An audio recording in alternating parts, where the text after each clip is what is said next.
Check me out, Herb, because I never heard somebody say, I'm going to put them in the ground and mean anything other than I'm going to put them in the ground. Like if we was talking about like a basketball game or something, and like, oh, they was talking about sports and, like something like that, I would understand.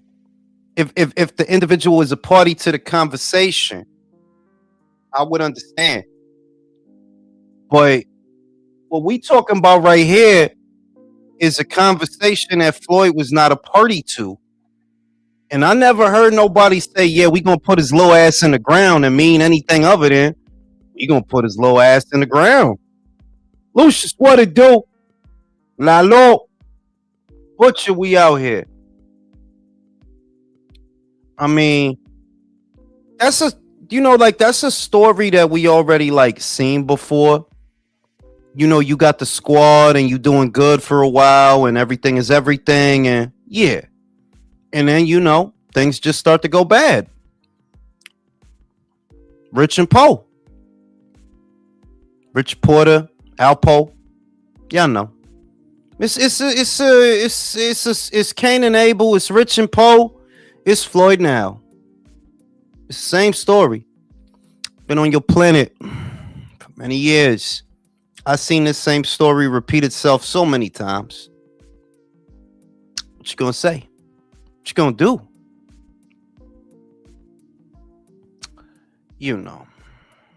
No surprises. I mean, it just gets worse the more you peel back the onion. You know what I mean? All the stuff that's coming out.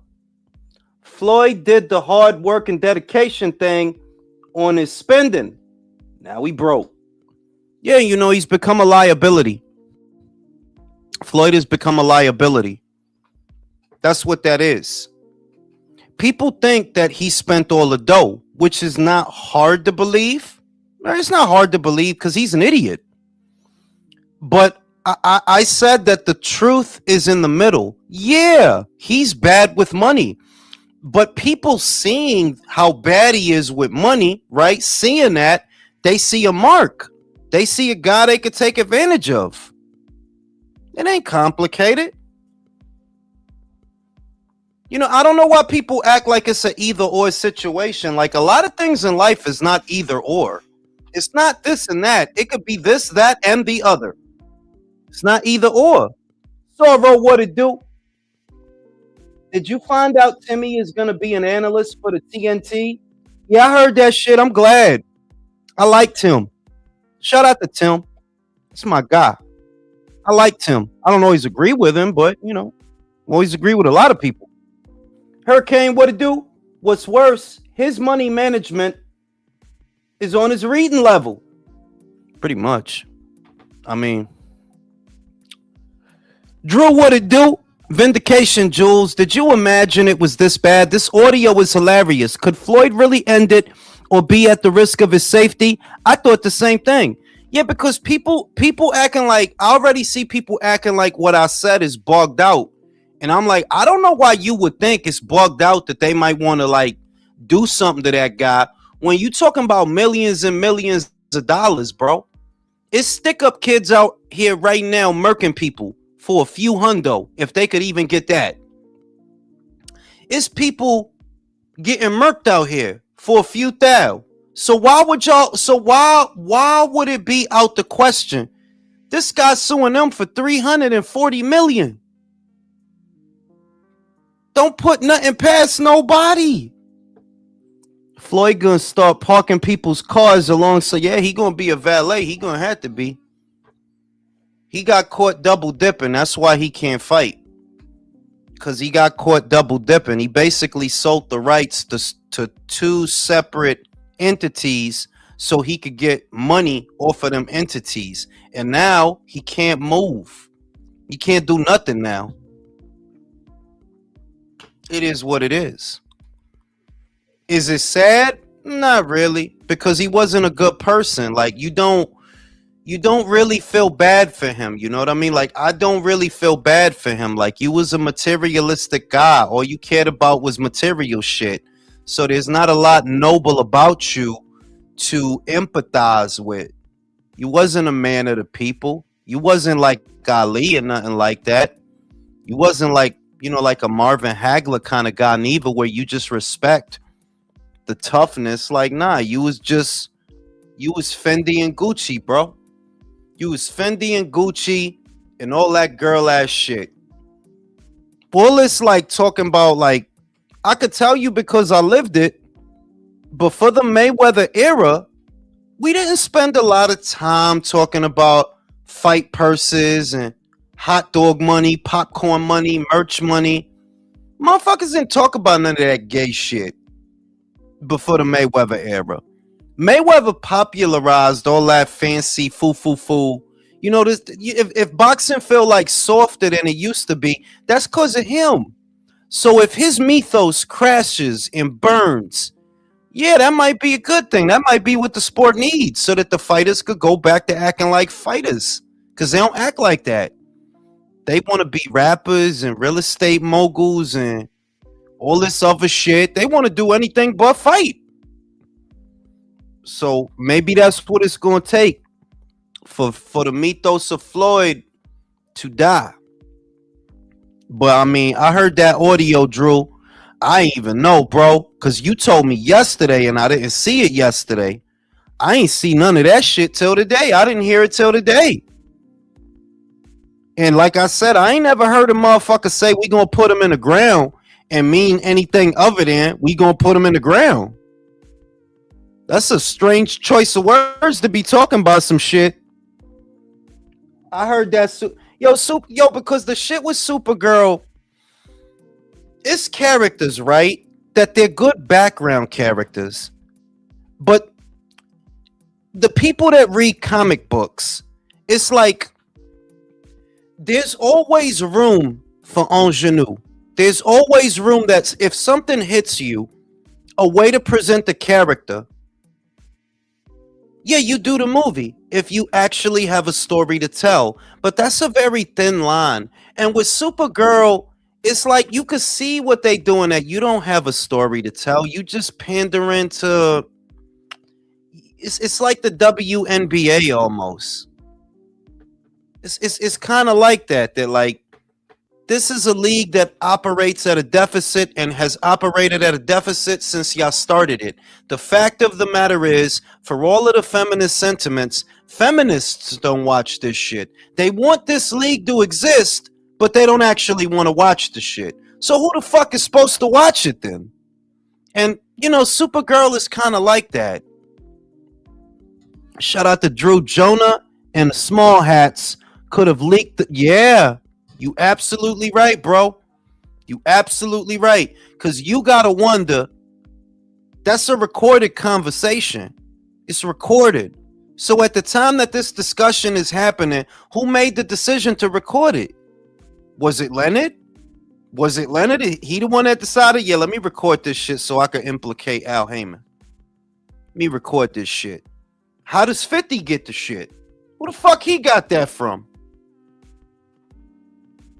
Booger Ray will inhale and take all the oxygen. Right? All he got to do is take a deep breath and Floyd gonna pass out. Oh. All that motherfucker got to do is inhale, bro. He gonna clear the room out. Everybody gonna pass out. Nah, people buying tickets. People, not really. Come on, Virtuoso, be real. That league has been operating at a deficit since they started it. That means it's not making money. It was never making money. The shit I'm saying with Supergirl is, I'm big on the female lead in a movie. I love Kill Bill.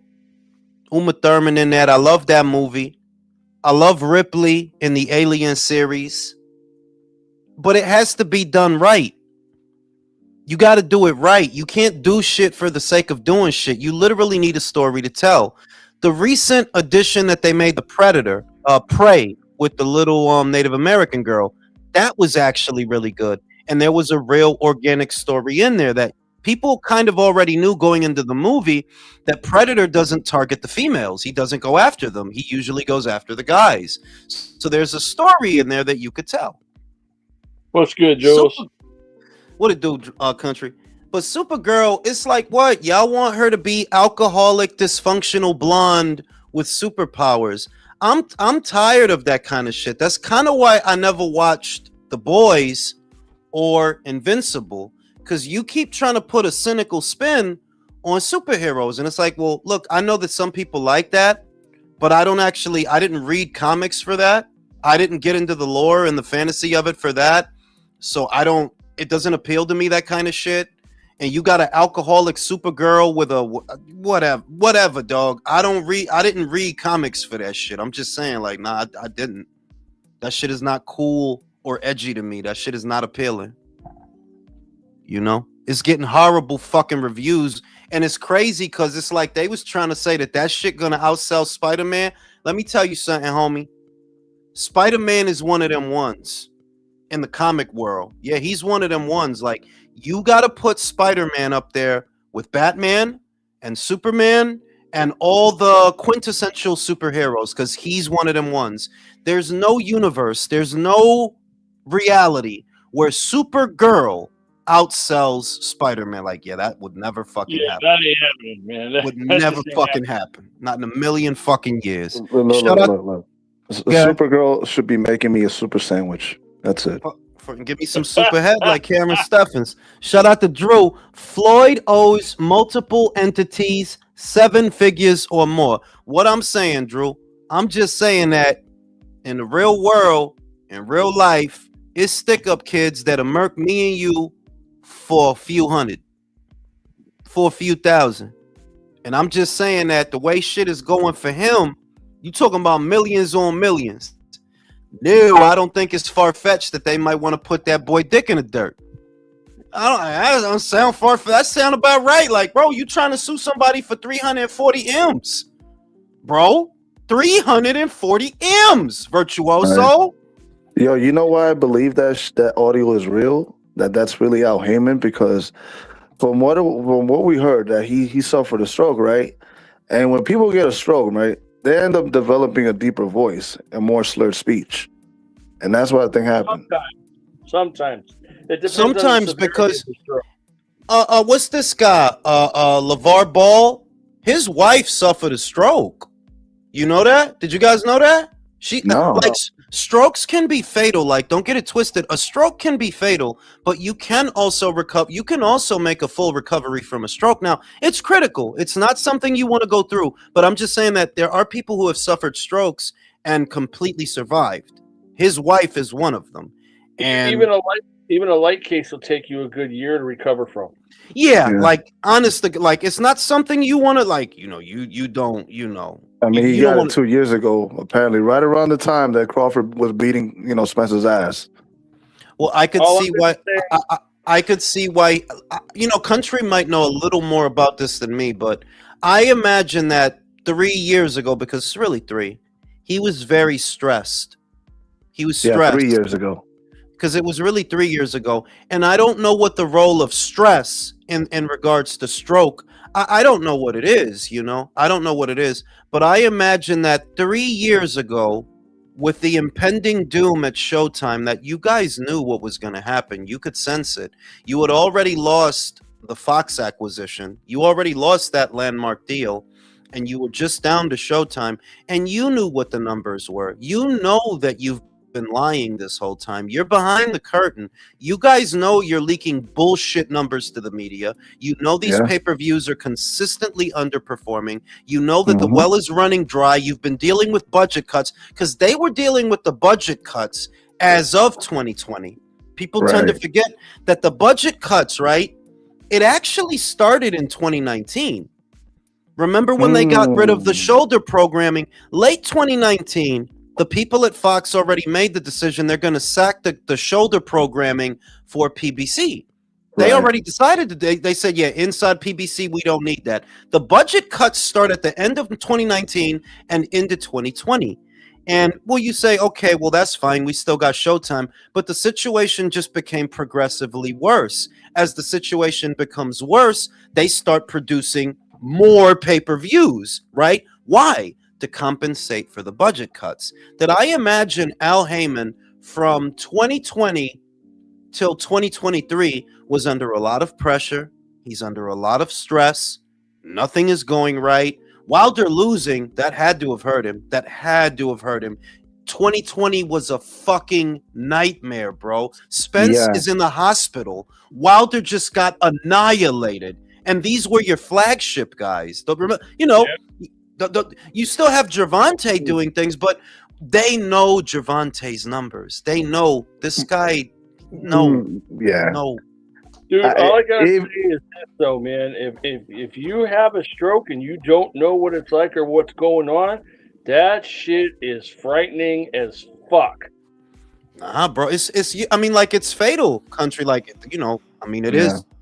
It is fatal. You know. You know. Shout out to Real Talk. Leonard was a problem in a bar bathroom. Yeah, you know how that go. You know how that go. I mean, you could tell that was Leonard because of the heavy breathing. It's like, yo, every time he inhales, it sounds like a vacuum.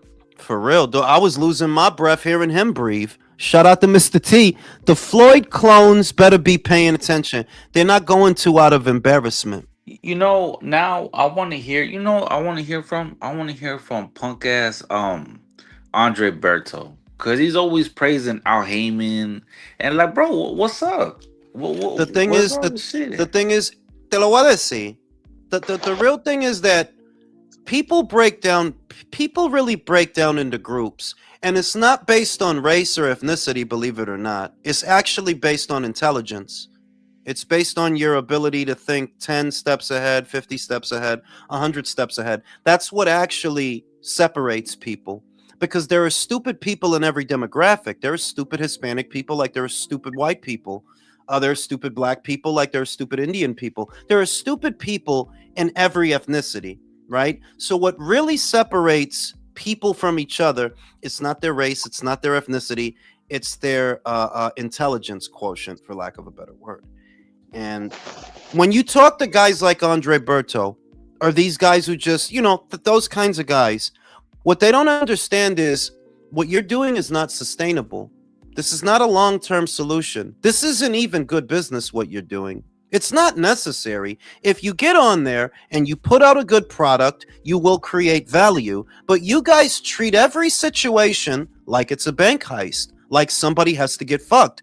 In the instance of Al Heyman, you shortchanged your investors, you shortchanged your broadcast partners, and then when that stuff got to be too much, you started shortchanging your fighters, because everything you touch turns into shit. Everything you touch turns into shit.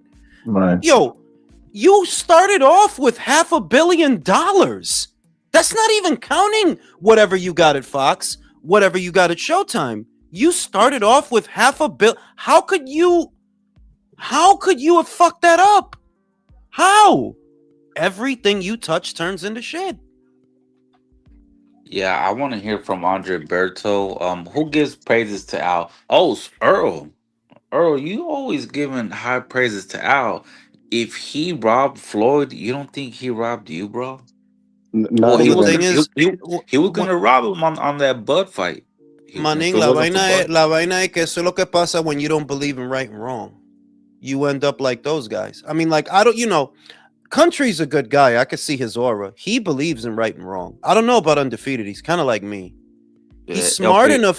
He's smart enough to believe in right and wrong, but you know, sometimes he doesn't. I believe Country, because Country, he always apologizes when he's talking shit. No, Country's the pure spirit here. He's the fucking angel spirit. See, Virtuoso, he's a fucking commie. He's here gathering intel. He's a fucking commie. Undefeated. I want to hear from Paulie.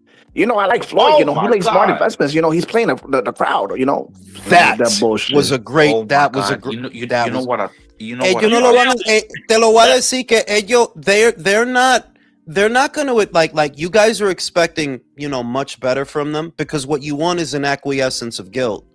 Well, you're not going to get that from them. They don't care if they fucked over Floyd, or they don't care if they fucked over a network, or an investor, or they don't care if they fucked over Floyd. They don't care. They're just gonna stand on that square, and it's gonna irritate you that, like, are you really this stupid? Yes. Yes. Yo, I remember this Don King documentary from a long time ago, and it was talking about the shady business of him being the promoter and the manager. It was really shady. Can you imagine 5 years from now when they drop a Floyd documentary and it shows Floyd, 36-year-old Floyd, fighting 23-year-old Canelo? No, no, no.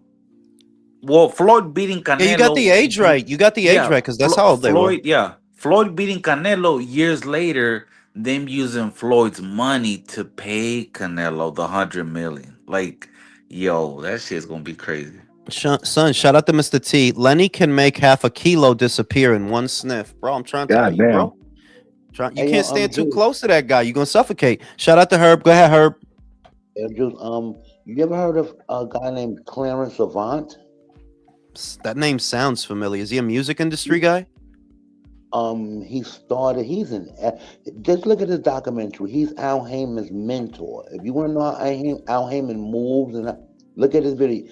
This guy here, he's mind blowing. But his name is Clarence Avant. He has a documentary on Netflix called The Black Godfather. Al Heyman learned everything he knows from this man. Oh yeah, I This know. man is sharp, smart as fuck, and and it'll give you a good idea how Al Heyman moves. 'Cause I don't know, you saying that you think they would do something like that to Floyd. I don't know if Al is teed up like that, man. I don't know. The But I thing, the know. thing is, the thing is, it was the money that got me, Herb. It was the money that got me. That when you talking about that, like, you know this, it's kids out there that'll body somebody for a few hundred, bro, for a Mhm. chain, bro, for a phone. Sometimes I'm saying. So the idea, like, yo, really think about it. This guy, he trying to get 340 from y'all. He might fuck up. I'm telling you that Al still see what I took away from that call, and I'm really fucking good at this. I'm not trying to toot my own horn. Al still has some of that money. He set Mhm. aside some of that money for himself. And what I took from Leonard, you getting a piece of that action too. You guys have been four-way fucking Floyd out of his own money. Yes, he's a dickhead. He is a dickhead. But I'm saying, if I'm Al and Herb is Leonard and we watching this dickhead, yo, look at this fucking guy. He spent 18 mil on a fucking watch. Yo, we should get saying, like, Yo, that was his right hand man, bro. God damn. but it's always like that, bro. Cain killed Abel, Yup. right? And it is, Poe and killed there is money Rich. worth killing for now. Like them numbers they're talking. That's money worth killing for. And that's what did it for me, Herb. That Yeah. I'm like, motherfuckers will hear that and think, like, it's surface level. And I'm just saying, Brody, this guys get out here getting murked for whatever they got in their wallet, and they ain't got that in their wallet. They lucky if they got 500 cash on them in their wallet, and they getting murked for that. So don't tell me that it's bugged out. That they might want to, they might want to do him because he's a liability. They got a nest egg, my guy. That Waddle and Reed money, yeah, he fucked a lot of it off, yeah, but some of it he kept. I think Floyd knows that. Some of it he kept. He got a nest egg, Al Heyman. What? Just explain it to me. If I'm bugging, Virtuoso, you fucking communist. Why? Yo, wait.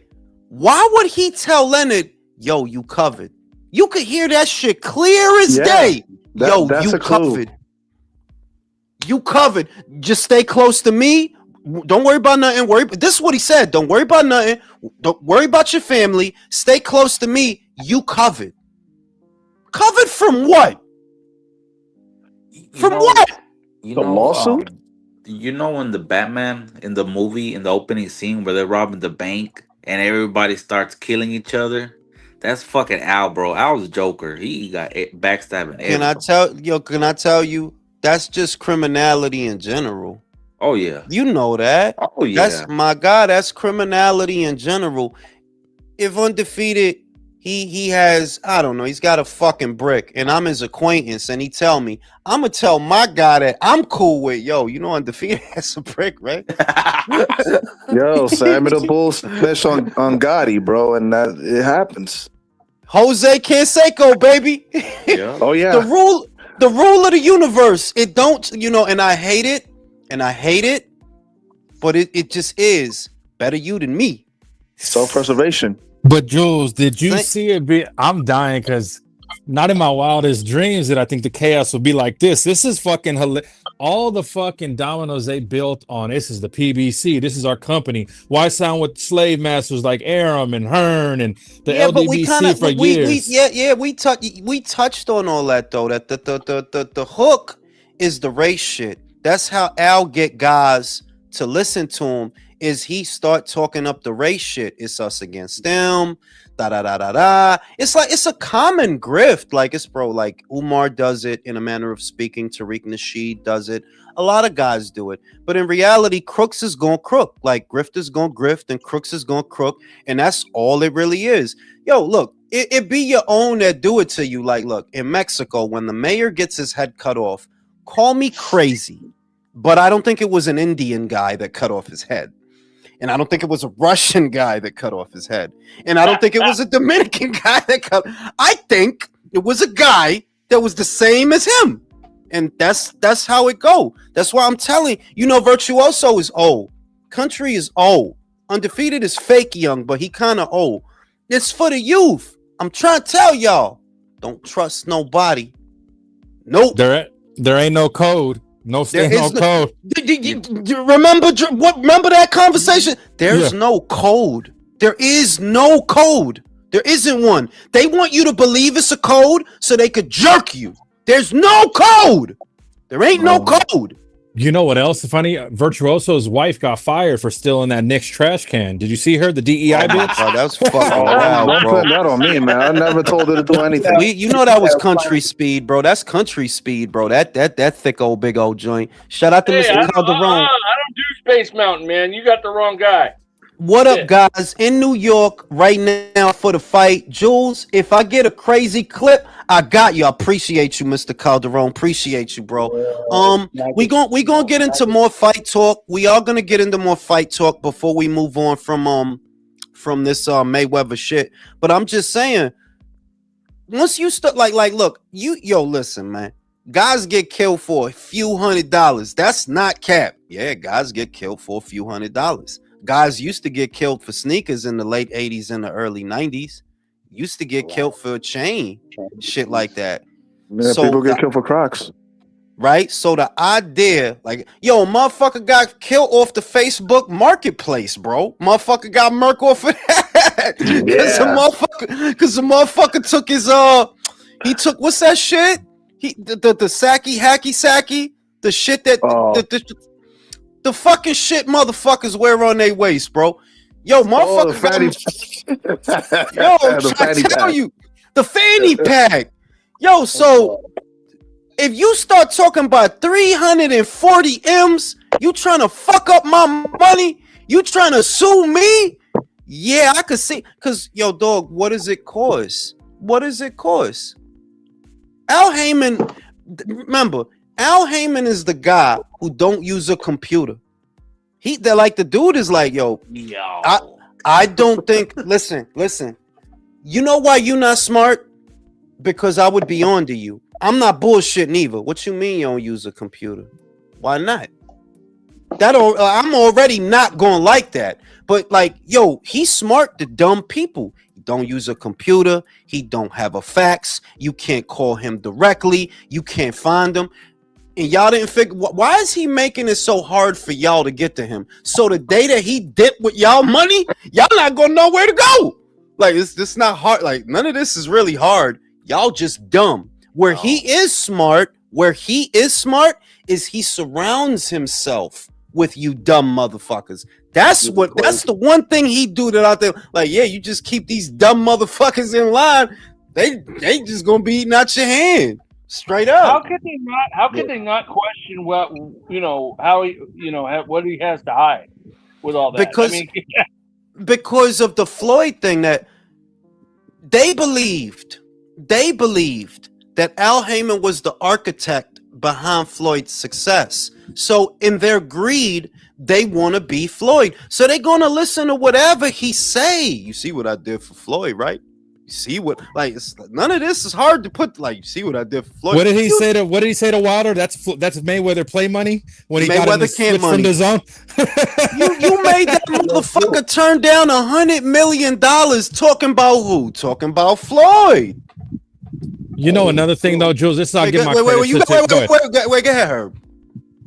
But see now, if they know Floyd is the type that'll run around boasting, saying, "Oh, the PPC, I own that." They could have expected that from him. That's his style. So I don't see why they would get bent out of shape because of that. That's No, what Floyd would do. It's more to the conversation. Let me help you out. Look, Drew is a witness to the crystal cock. He fucking knows. Like, bro, I'm telling you, I'm good at this. It's not that it's not simply that he said he owns the PBC. It's that he's looking for money. That's what it is. He's looking for money. So he's going to try to extract it from wherever he thinks it is. He figures PBC got money. Give me that. That's what it is. It's not about saying I own the PBC. Like, nah, it ain't about owning the PBC. To him is, yo, I want money. Y'all got to give me money. And Leonard like, nah, fuck out of here. You don't do no legwork for the PBC, which, you know, he doesn't. Like, Floyd always stood apart and the breadcrumbs was there. I remember when Badu Jack had lost the decision. This was ages ago. This had to have been like 7 or 8 years ago. He lost the decision and he said something that made me scratch my head. He said, they don't like my fighters. I'm like, they? What you mean they don't like your fighters? Who is they? Because y'all is one thing, ain't y'all? PBC, Mayweather Promotions, the whole... Nah, they separate. And that was one of the breadcrumbs. That was ages ago. I swear to God that I was thinking about that shit at the time. Like, they? Who is they? Oh, they don't like him because he with me. They don't like my... Like, who is they? Who? What's the they? Who you talking about? When he don't get a decision, they don't like your fighters. Who is they? You've stood apart from them for a long time. And it just became more obvious after the McGregor fight. After the McGregor fight, you still doing exhibitions? Yeah, but they're not ending up on Showtime. Why not? I don't understand that. You do an exhibition with Deji, Chalmers, Don Moore, John Gotti III. The only one on Showtime was Logan Paul. That was the only one. That was the only one. That was the only one. But it's like, why you Tenshin? Remember Tenshin Nasukawa? Because he fought him first. The Japanese dude, right? One. Doesn't he owe Logan Paul money still too? That's what Logan said. Yeah. That's what Logan said. You know I love to slander New York, but I'm gonna give y'all credit. It was a New Yorker that went into his camp 15 years ago in 50 and said, like, bro, you getting robbed. Right away. Saw the shit. Yeah, but the shit is that you can't use social media New Yorkers as a litmus test for who we are. Social media. It's a friendly shit talking rivalry. That's all. No. Because I don't shit on California. I say nothing but good things about California. I always big up. Not when you're making fun of liberals. Not when you're making fun of liberals. No. I didn't say. Gavin Newsom, Karen Bass. That's undefeated. Gavin Newsom, Karen Bass. I don't say nothing about California. I just talk about Gavin Newsom. But what I'm saying is, don't listen to no social media New Yorkers. You're just trying to get attention. That's like guys that go somewhere else and can't shut the fuck up about being from New York. Like, yo, shut the fuck up. I don't need everybody to know what the fuck I'm doing. The whole time, every time I've ever left New York, I don't tell you from New York. Oh, yeah. Okay, what's it? So it's all right. You know, I'm here now. I'm here. When in Rome, I'm right here. I'm not in New York. I'm right here in this place. Country road, take me home to the place I belong. That's my shit. Here we go. Bro, I love that fucking song, bro. Al is a slick motherfucker, bro. Remember when Bob, Oscar, and I think it was Eddie all tried to sue him and they couldn't? That is a slick bastard. I mean, once again, I would like, look, if he was that good a con man, I would give him the credit.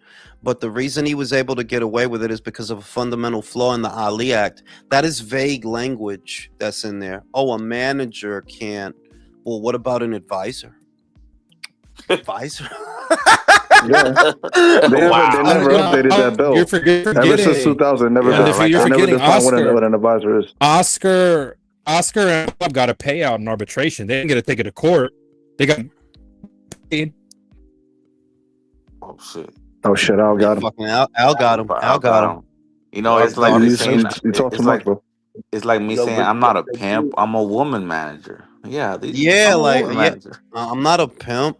I'm a close friend. You know, but that has more to do with the lack of detail. You know, legalese is usually very, very specific to cover all the bases. You know, legalese is usually very specific. Whereas the Ali Act, which is why I've been, you know, laughing at this whole situation with that this whole time, is like, y'all all of a sudden started caring about this shit that nobody cares about. That people have been. Samson Lukowicz is not a promoter. He's a manager. He's not a promoter. He's a promoter. Okay, what broadcaster does he have a deal with? If he's a promoter, what shows does he promote? They just tried to get him to promote the big show in San Francisco. What happened? The whole fucking thing fell apart because he's not a fucking promoter. He's a fucking manager. What they're doing in America is the promoters are calling themselves managers and the managers are calling themselves promoters. All to skirt around the Muhammad Ali Act and likely to double dip. Because I mean that's what Floyd just tried to do with the CSI fight sports thing. The reason you can't fight is because you double dipped. You sold the rights to CSI to represent you, but then you got some other people to represent you. Now you can't fight. Like y'all just be double dipping. That's what the whole thing is. Y'all just be double dipping. So, you know, he's an advisor. He's not a promoter. He's not a manager. He's an advisor. Yeah, I mean, look, they was dumb quiet when Bud, without even citing the Ali Act, that he had the fucking legal framework to look at the books, but nobody said anything but you. It's so bad that this motherfucker scammed coaches. Remember when Earl said, "Yeah, Al said to give him 300, and that's it. That's enough." Like not even a percentage. Like Joshua and Garcia. I'm saying that you know, like, it's just life lessons for the youth that don't like to listen. There is no code. There's no code. There's no code. If you took away all the Mexicans, all the white people, all the black people, and all the Asians, and it was just us Dominicans on the island, you think we're not going to kill each other? We are. Now do the same exercise with the Mexicans. Take away all the Asians, take away all the Indians, all the everybody, and just let it be some Mexicans on top of some Mexicans. You don't think they're going to kill each other? Do it with the Irish. Do it with the British. Do it with the Slavs. You're going to get the same fucking answer every fucking time because there is no code. That's just what they tell you so they could fuck you over. There's no code. It's a dog. The code is it's a dog eat dog world. That's the code. Big fish eat little fish. That is the code. If there were a code, that would be the code. Hey, Jules, sorry to interrupt, man. But, remember, Stewart, said that YouTube unsubbed him from you again. Who? Remember, Stewarty? He's in oh the yeah, chat. yeah. Said that YouTube unsubbed him from you again. I don't know what's going on. That's YouTube bugging now. I don't know what's going on with that. This reminds me of a mafia story. It was in real life that the mafia was the one that promoted the no snitching, you know, so you could stay on code. But then when it came to the higher ups, they sing like a canary. Yeah, thank you. Like, do you understand? They gonna tell you undefeated, yo, ain't no snitching. This the mob. That's so you don't snitch on me. When the shit is a fan, I got evidence on you. Right? If they got me, my back is listen, man, undefeated. He ate all the sharp cheddar, bro. That dude was in there eating all the polio, all that shit, bro. He was bugging. Right? Oh shit. That's all, and that's the shit. Like that's all that ever was. And like that's kind of why I became disillusioned with these gangstalicious characters that I used to grow up idolizing when I was a kid. When I realized, all these motherfuckers is rats. Yeah, like yeah, they are. And then what you gonna say? Oh, he shouldn't have did that. Well, what the fuck he gonna do? Rot in jail? What the fuck? You see what I mean? Like it's like right? Think about it. Lil Kim did the bid. But you got guys that's ratting on each other. All this toughness. This like, man, get out of here. That shit is just fairy tales, bro. They just tell you ain't no snitching, so you don't tell on them, but they will tell on you. Yeah, yo, fucking Virtuoso got all the VCRs in his basement, bro. He got all the DVDs, bro. All them shits. I seen it, right? Cooperating with the fucking feds. Telling you, bro, all that shit is made up shit, bro. That is all it ever was. That's all it's ever going to be. So with Floyd, like I said, I know it sounds extreme, but I'm thinking, yo, 50 posted that for what? You posted that for what? That, when you look at it, that's not embarrassing to Floyd. You know, 50's whole thing is embarrassing people, putting out their business and to humiliate them. Well, you not humiliating nobody with that. I took away you protecting Floyd. That's what I took away from that. Yeah, you protecting him. You put that shit out there. If they was to move on him, that shit is out there. Now, yeah, that shit is out there. I know it sound crazy than a motherfucker, but that's what the crystal cock told me. 50's protecting him. 50, remember, 50 was the one trying to help him from the get. He said he warned him about Al Haymon. He warned him. Yeah, exactly. Wait, when you say 50's protecting Floyd, or Yep. Yeah, because From he the wanted to nefarious. go. Yeah, he That wanted to go shit and looked to me. I'm gonna put this out here. So if they try to do something to you, this is out here. You can't do nothing now. Why? Because I put this out here. Ain't that your damn, voice? Ain't that your voice, Leonard Ellaby? Ain't that your voice, Al Haymon? Yes, it is. This is a conversation that you guys had on, whatever date. If you try something, this is out here now. Think about it. Floyd, 50 usually does shit to embarrass people, right? So, okay, you put that out there. What's the embarrassing part? You put out people dirty laundry to humiliate them. Well, you're not humiliating Floyd with that shit. All you showing us is, yo, these two peas in the pod, they talking about you behind your back, but that's about it. And like I said, I never heard a motherfucker say, yeah, I'm going to put him in the ground and mean anything other than I'm going to put him in the ground. Like, bro, I mean, I never heard nobody say that, and they was talking about some other shit. I'm saying, like, yeah, I don't know.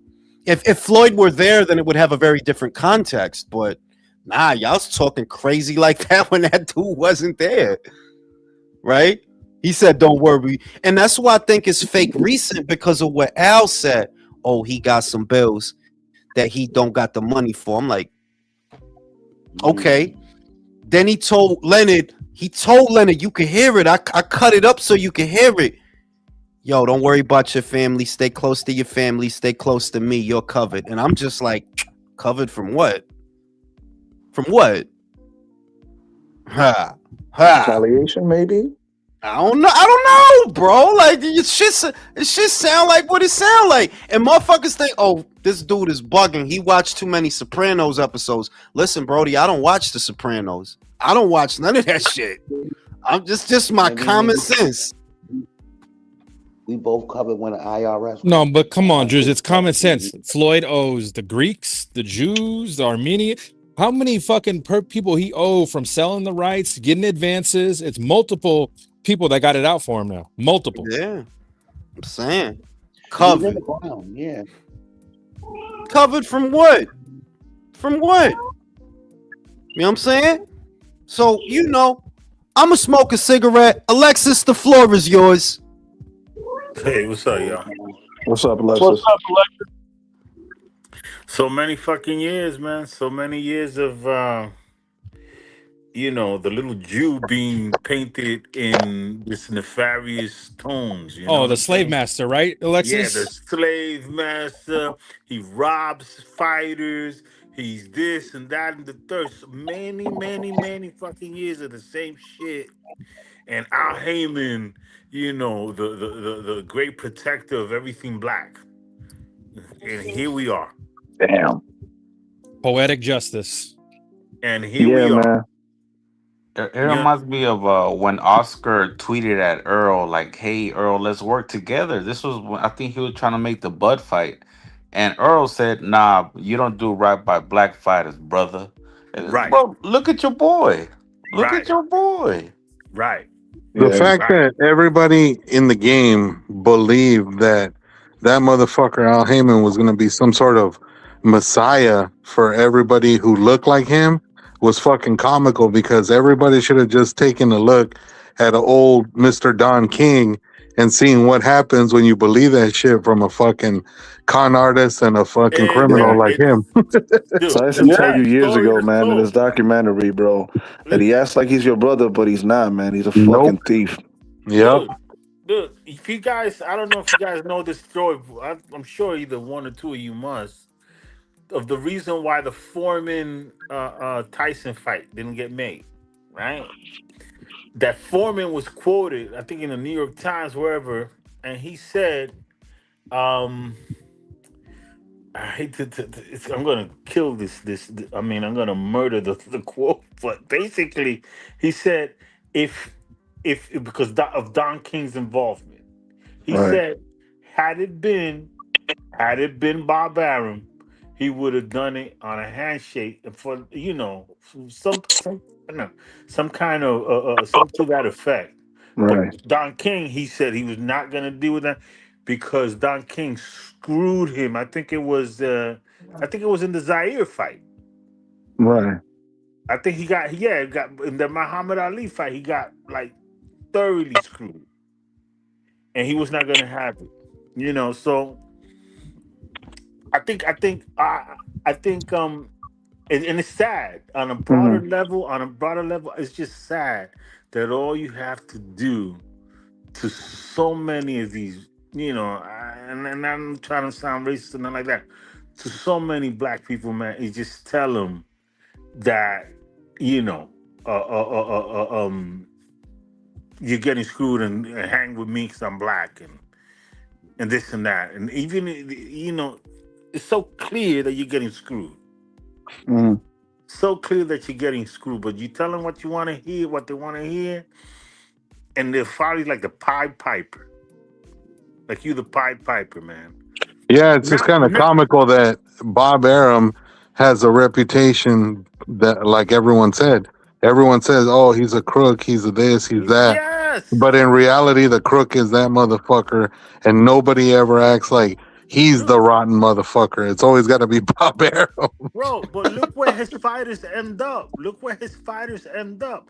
Oscar's well, Bud Crawford as well, Cobro, Chavez Jr. Cotto as well, They all fucking end up well. I mean, Alexis, you don't have to tell me twice, bro, because Chavez, they did a documentary on Chavez Sr. Right. about 20 years ago. And in that documentary, I've told Jules and everybody on the panel before, there's a story in there where Bob Arum's interviewed, and Bob Arum literally tells the people in the documentary, he goes, I paid Chavez Sr. Uh-huh. more money he ever saw the Uh-huh. entire time He with was Don living. King. I paid Right, him more that I paid him more against to fight De La Hoya in the first fight than he ever saw in his entire career with Don King. He righted Chavez. Chavez was gonna be fucked up. right. He was gonna Yo, end up fucking broke on his heat. yo, yo, undefeated. Yo, I think I know the documentary you was talking about, the one with Hasim Rahman, right? I, And I don't remember. I just remember it was about Don King and how he killed somebody over like a couple of dollars and shit. Like well, he that must have been Donkey's another got one. two But there was bodies. one called Boxing Inside and Outside the Ring. So Rockman knocks out, Lennox Lewis, and then all of a sudden, that was Don King's, like opportunity to jump back on in the heavyweight scene, you know, yo, and he basically it's stole them from another promoter or manager. it's it's crazy. Like I can't believe. Okay, I think everybody knows here that Al's a crook. Like we know it, bro. But Ellerby was in on it too, bro. Like God damn. Yeah, That's why Broner had to check him in that press conference. Stop that soft shit up. Yeah, shut that soft shit up. Yeah, shut that stuff. Broner said it a while back too. Like, they owe us money. Wilder said it. We need to get Broner paid Yeah. was the all of Yo, it. first he's a one. prophet. Yo, you know why he's a prophet? Because he said, yo, we're going to fight on Twitter. And look what's happening right now. You have fighters literally arguing on Twitter. Yo, That's it, yo. Broner. You know what? You know what? You know what's fucking driving Broner to drink? What? You know what's driving Broner to drink? Them fucking $40 million that he threw. Oh, when he Jay-Z's said face, Jay-Z. Oh, yeah. Jay-Z. That's what's driving him to drink, bro. You mean it's not the 10 kids he has? like let me tell you why Errol is still under Al Heyman's spell and why he still believes that Al treated him good. It's because he doesn't realize what Al guided him away from. Exactly. It's 2017, and I told y'all this, but I don't know if it processed. It's 2017, and Oscar De La Hoya wants to give him Miguel Cotto on a platter at 154. Cotto has just become WBO champion. This is right Sell out before MSG. Yep. Thanks for interrupting me, bro. Cotto just won the WBO title. Saddam Ali ended up beating him. You understand that? Saddam Ali ended up beating him. Imagine if that Errol would have went in there with that Cotto, Brody, you would have did more than 350,000 or whatever it was with Mikey Garcia. Cotto was a bankable attraction on pay-per-view. That was proven, bro. Between your buzz at that time, because everybody was high on Errol at that time. Yeah. Between your buzz at that time and his drawing power, that he was a marquee attraction, whether you thought he was a good fighter or not. Brody, you probably would have did $500,000 with him, and you would have beat his ass, and you would have become a two-weight world champion because you already had the IBF. Remember, he had it already. He beat Brooke for it already. Two-weight world champion on pay-per-view. That's what Al convinced you to turn down. Not because he like you, not because he care about you. None of this gay shit that y'all think it is. It's because he didn't want the talent to leave. He needs you. Sorry, Jules. There's one more and that you forgot there. And it's a very important one. He also steered him away from that all-important baton. The passing of the baton. He would have Floyd? Well, yeah. He would have had the baton fight. What I'm saying, but it's Spence against Cotto would have been a passing of the pay-per-view baton. Oh, yeah. Like that's baked in that, like, none of these guys, none of these fucking boxing fans, if you was watching boxing at that time, understand something, bro. And I actually like Mikey Garcia. I know Alexis don't like his ass. I like Mikey Garcia. I thought he was a great fighter. A great fighter? I thought he was. We have a show on that one. I would say he was a very good fighter, Jules. I don't think he was great. Do you know how great you gotta be to not like boxing and still be fucking good at it? I don't like boxing. I don't like boxing. Again, you know how great you gotta be to not like boxing, but still be good at it? Damn, I know that dude, my God, the guy didn't like boxing, but he became a 4-weight world champion and beat 5 champions, and he don't like boxing. Imagine if he did. He's a great fighter. That shit's crazy because Spence went from an opportunity to fight Cotto to fighting Leonard Bundu.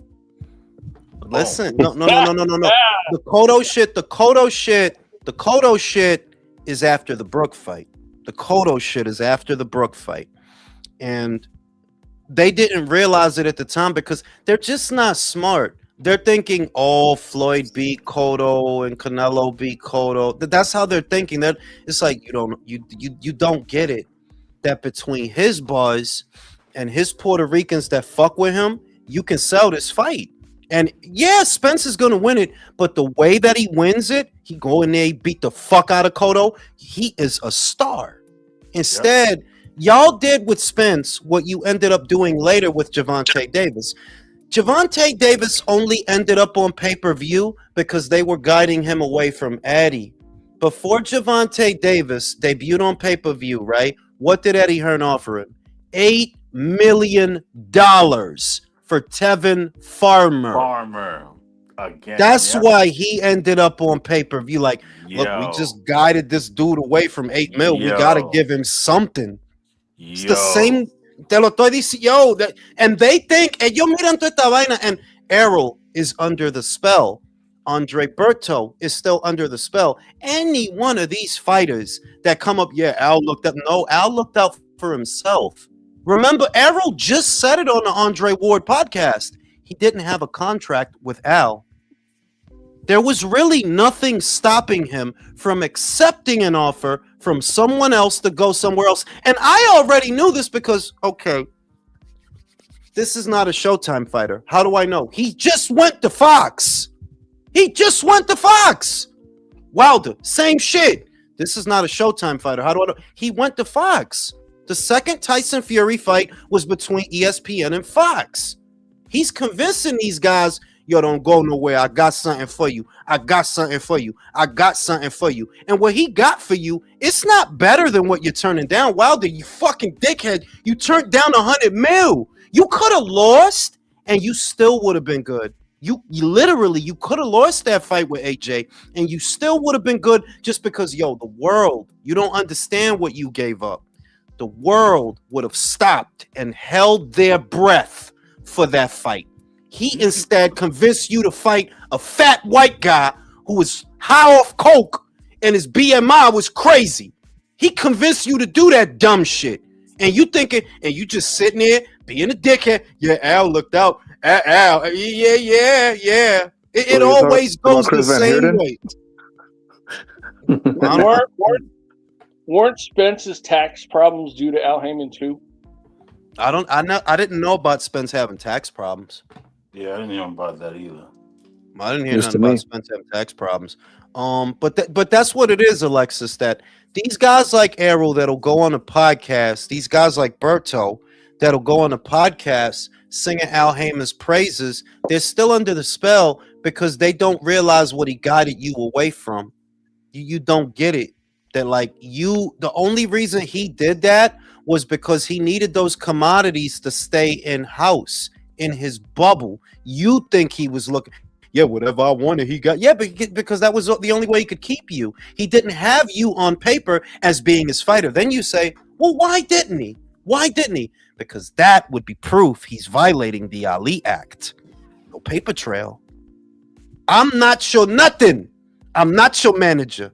I'm not your advisor. On paper, me and you don't got nothing going on. It's like the perfect, and it's like, well, like I said, it's not that he's smart.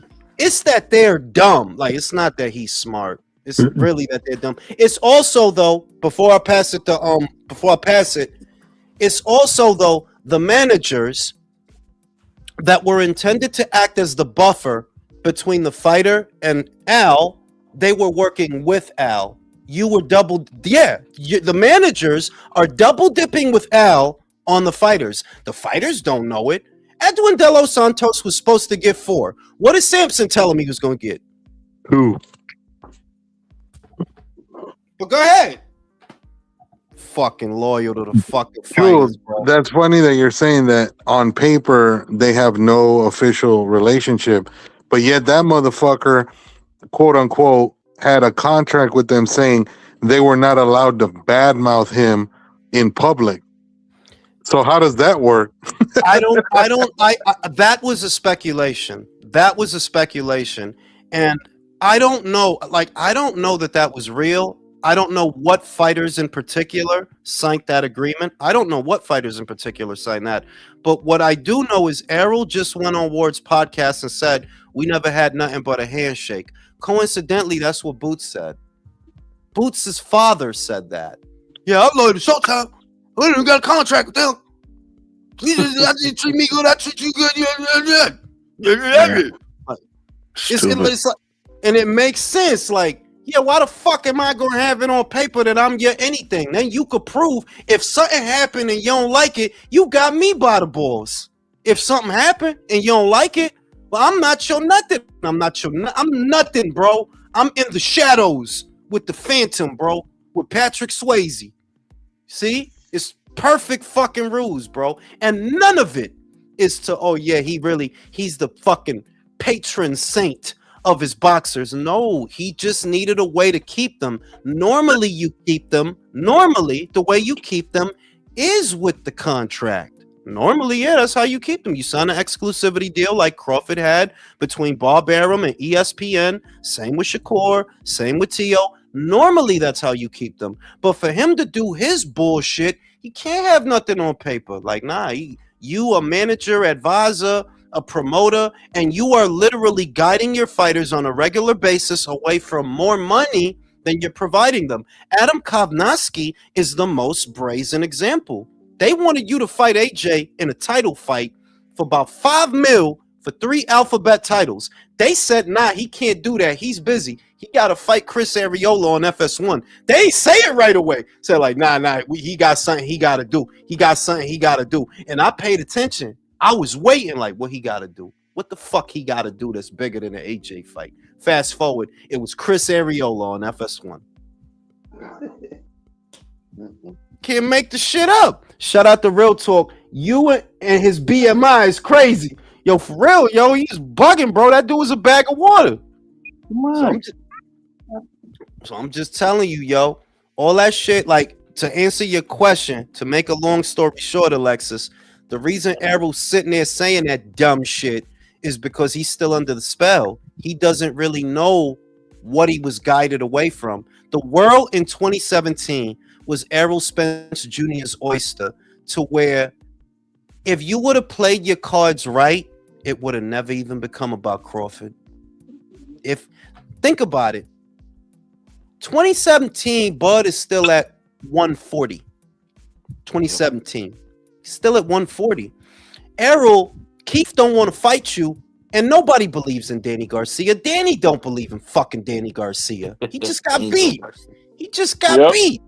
Right? So you could have looked at that and said, yo, I get to fight Cotto, and I don't got to kill myself to make 147. I don't got to do that. And I get to fight Cotto for a bag.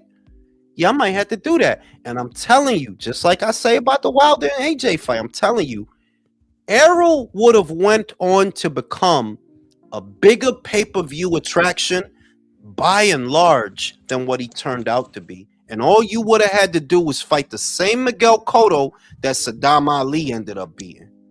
That's all. That would have been it.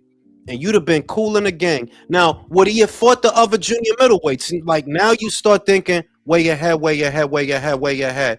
No. See, it wouldn't have become about, it ain't going to be about, yeah, I got to fight Jared Hurd. Suck my dick. Yeah, I got to fight the Charlo, bro. Suck my dick. You know what it would have become about if he would have did that? Canelo. Yep. You beat Cotto. I beat Cotto. Let's fucking rumble, bro. And yeah, you would have lost. Yeah, you was going to lose, Spence. Like, you was going to lose. But still, you see what I'm getting at? Like, yo, dog, you would have ended up in a different place because Oscar, for all the fishnets and all the cocaine and all this other shit, yo, dog, the biggest draw in boxing of the last 15 years is his guy, Canelo. After him, it's Conor Ryan. So tell me I'm lying. In America,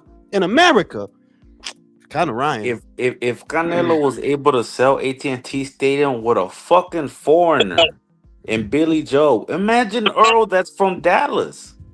Like, what are we talking about? One of those fights that he did, I think it was either Liam Smith or Amir Khan. 50,000 in attendance.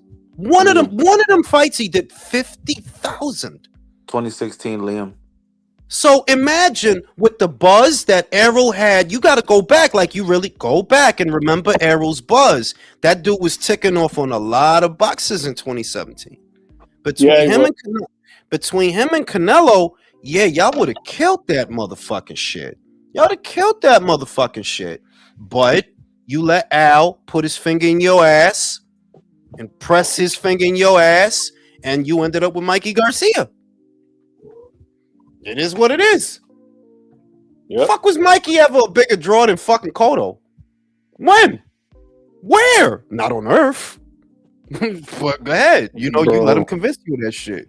Remember You mean you when- weren't convinced that he was a bigger draw when he beat Zlatikinin for his lightweight belt? That was a beautiful knockout, though. You gotta admit that was a beautiful. He knocked that motherfucker. Ouch. Yeah.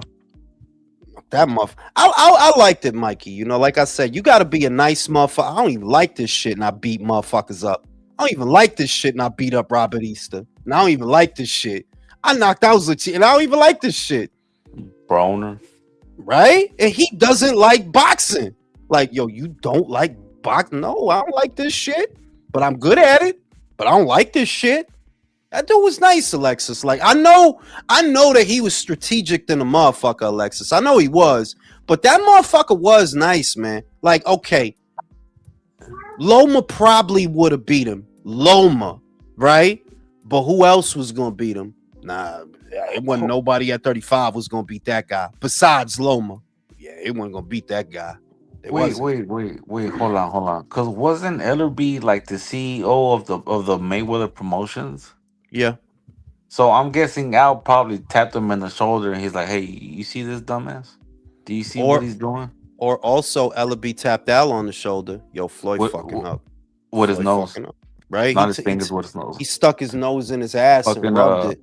with that rubbed Toucan it. Sam nose he got. I'm trying to tell you that for all we know, Ellerby stopped fucking with Floyd a minute ago. Because Floyd is not like Floyd. Like, you could just look at that dude and see how he act. Like, yeah, motherfucker's only gonna put up with that I'm great bullshit, but for so long. Fucking letting it go to Al. His nose turning red. He mad than a bitch. Yo, Floyd is bugging. Yo, Floyd is bugging out here. Yo, he don't want. You know what I'm saying? Ellerby looks like he snorted every last line off the top of the urinals in the men's bathroom, man. I mean, Like I said, bro, if that dude inhales, bro, we all gonna die. If we all in the that dude inhales, we all out of here, bro. We going to that upper room. Shout out to Scary Luigi. Canelo versus Prime Spence plus Texas. Perfection. That's what I'm trying to tell you, and that was the trajectory. And remember, en ese tiempo, Canelo was still with Golden Boy. Remember, it's 2017. Remember that. It's 2017. Remember that in that time, Oscar was looking for somebody safe for Canelo to fight, to move away from that Golovkin fight, because he didn't want to do that yet. They didn't want to do that yet. Yo, Spence Detour, they would have sold some pay-per-views with that motherfucker. Bro, that's the thing that bugged me with fucking PBC and their whole logistics shit. Like, they only try to do fights in Vegas and in Brooklyn, right? And remember when when me and you bought that bullshit Charlo doubleheader? Yeah, bro. And Brody, I was saying to myself, bro, wouldn't it be fucking logical to put that shit in Houston? Because remember, that same year, Tank fought in San Antonio. So what was the problem putting those two in fucking Houston? It never make, my guy, you got a fucking Cuban and Australian at the fucking Armory in Minneapolis. What is going on here? What is going on here, bro? Like, what are y'all doing? So, and the other thing with them is, I don't think that Al actually knew how to make money from boxing.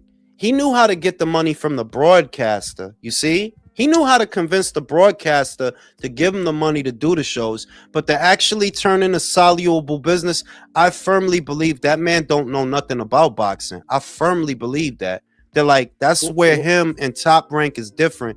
Top Rank know how to identify fighters that like, this is a good fighter, we could use this guy, and they know what his limits are. They know him up. They know every motherfucker ain't Floyd, like they know every motherfucker ain't Bud, but they could still use a motherfucker in the meantime. You know, like, you can make some money with an Oscar Valdez in Arizona. Yeah, you can make some money with him.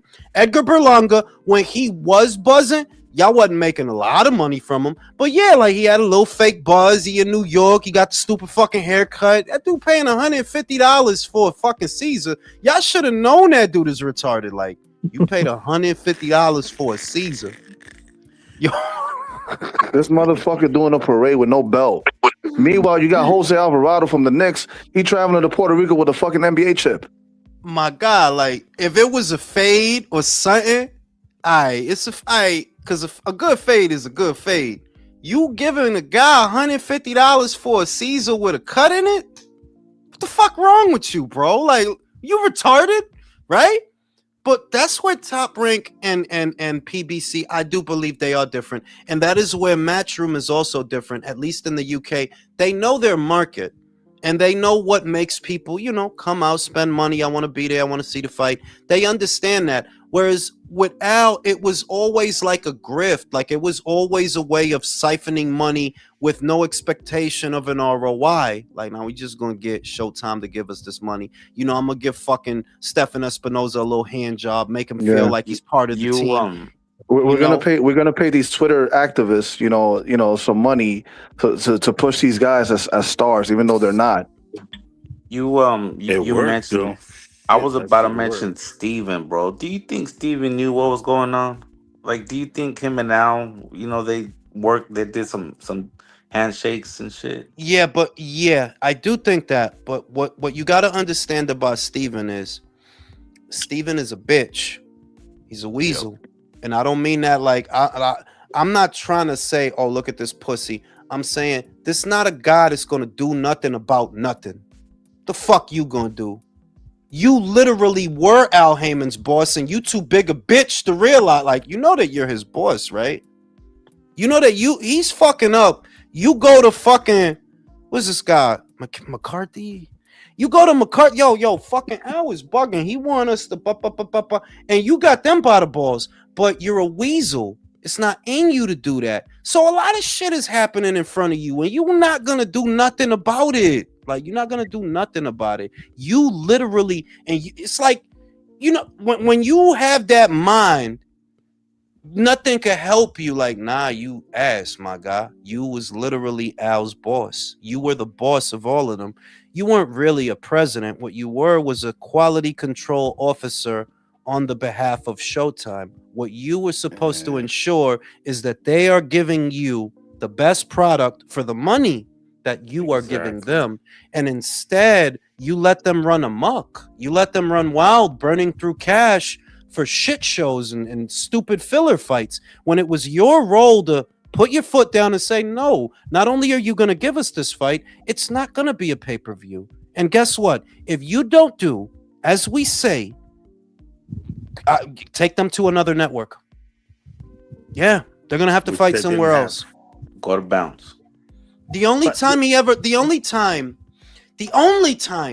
that I ever saw him sort of put his foot down, and he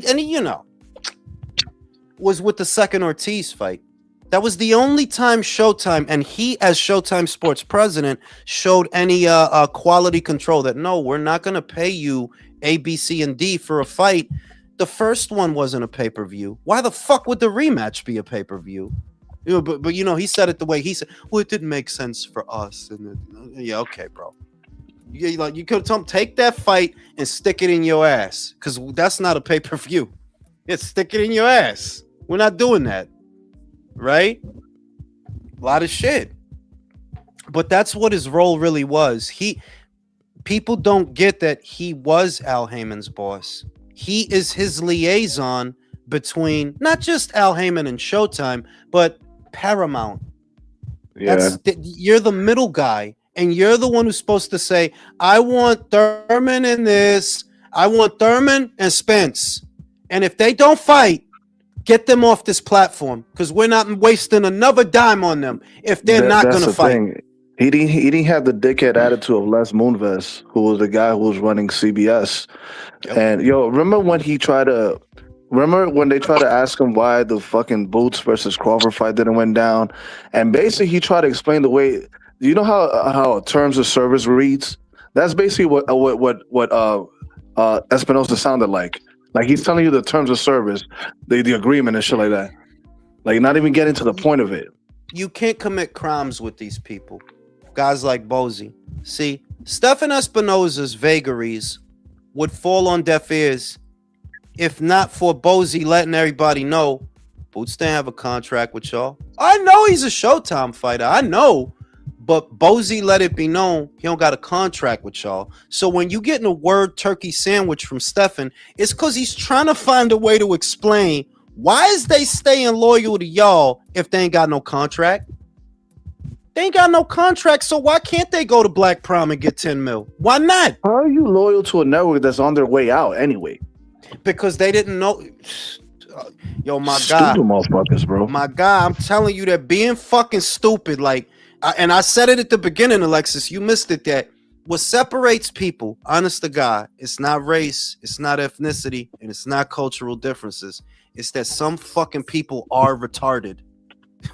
Yes. Some people Yeah, you ain't lying on that one. Shit. For real. as on God that there's people que ellos son como animales. They're in all, and they're everywhere. Like they're everywhere. They're in Latin America. They're in the African continent. They're in the Eastern. These people are everywhere, and they don't think. Like they just don't think. They don't have the capacity for thinking that some other people do. And when you see guys getting got like Bozy, you don't get it. Look, for you turning down dope to stay loyal to Showtime, right?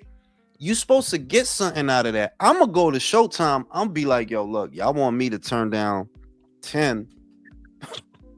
So who got that 11 for me? Because y'all want me to turn down 10 that they got for me over there. I go over there, I get 10.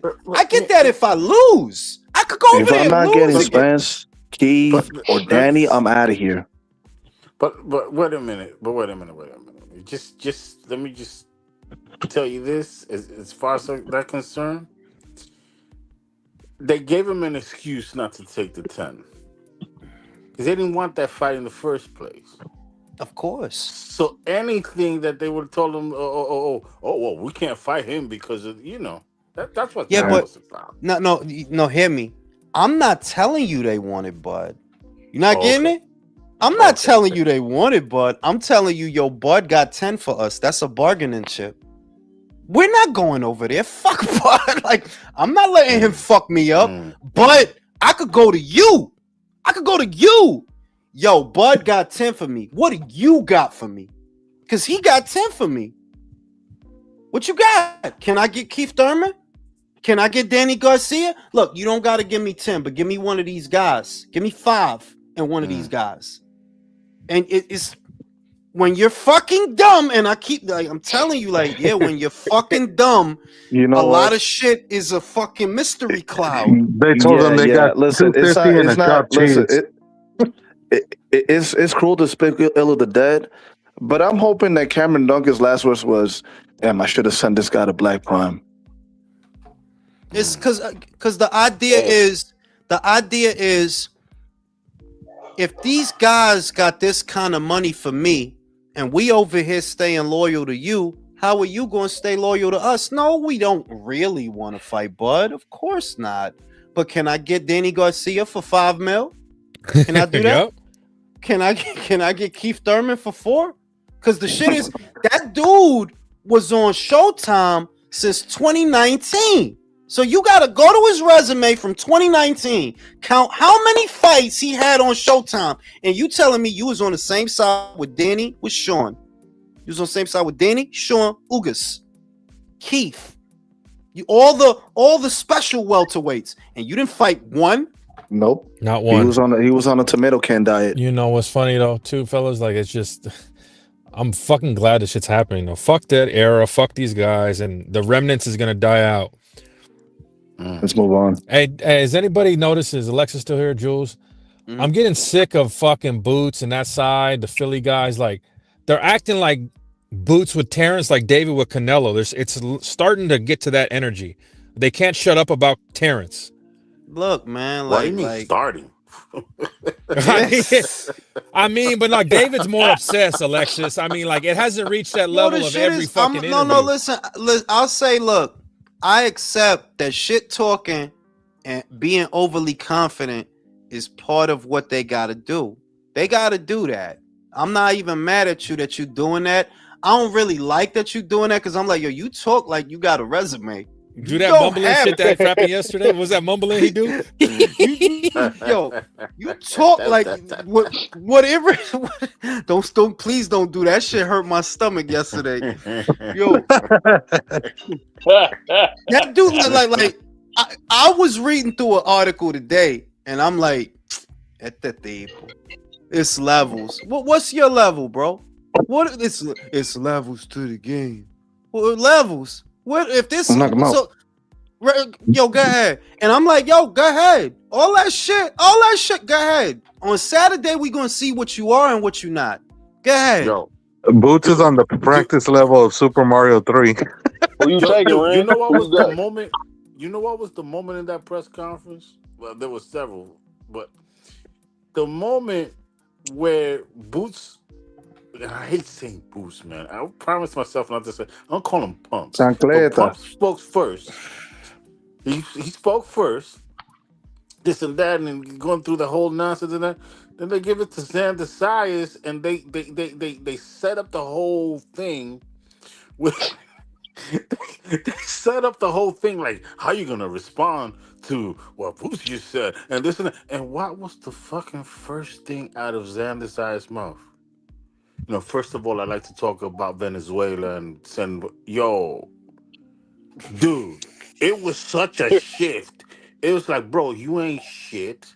There's bigger things in life than you at this moment. You're not moving the needle here. I'm speaking to my people, and he got that out the way. I mean, to me, it was like he made Boots look so Well, freaking look, small.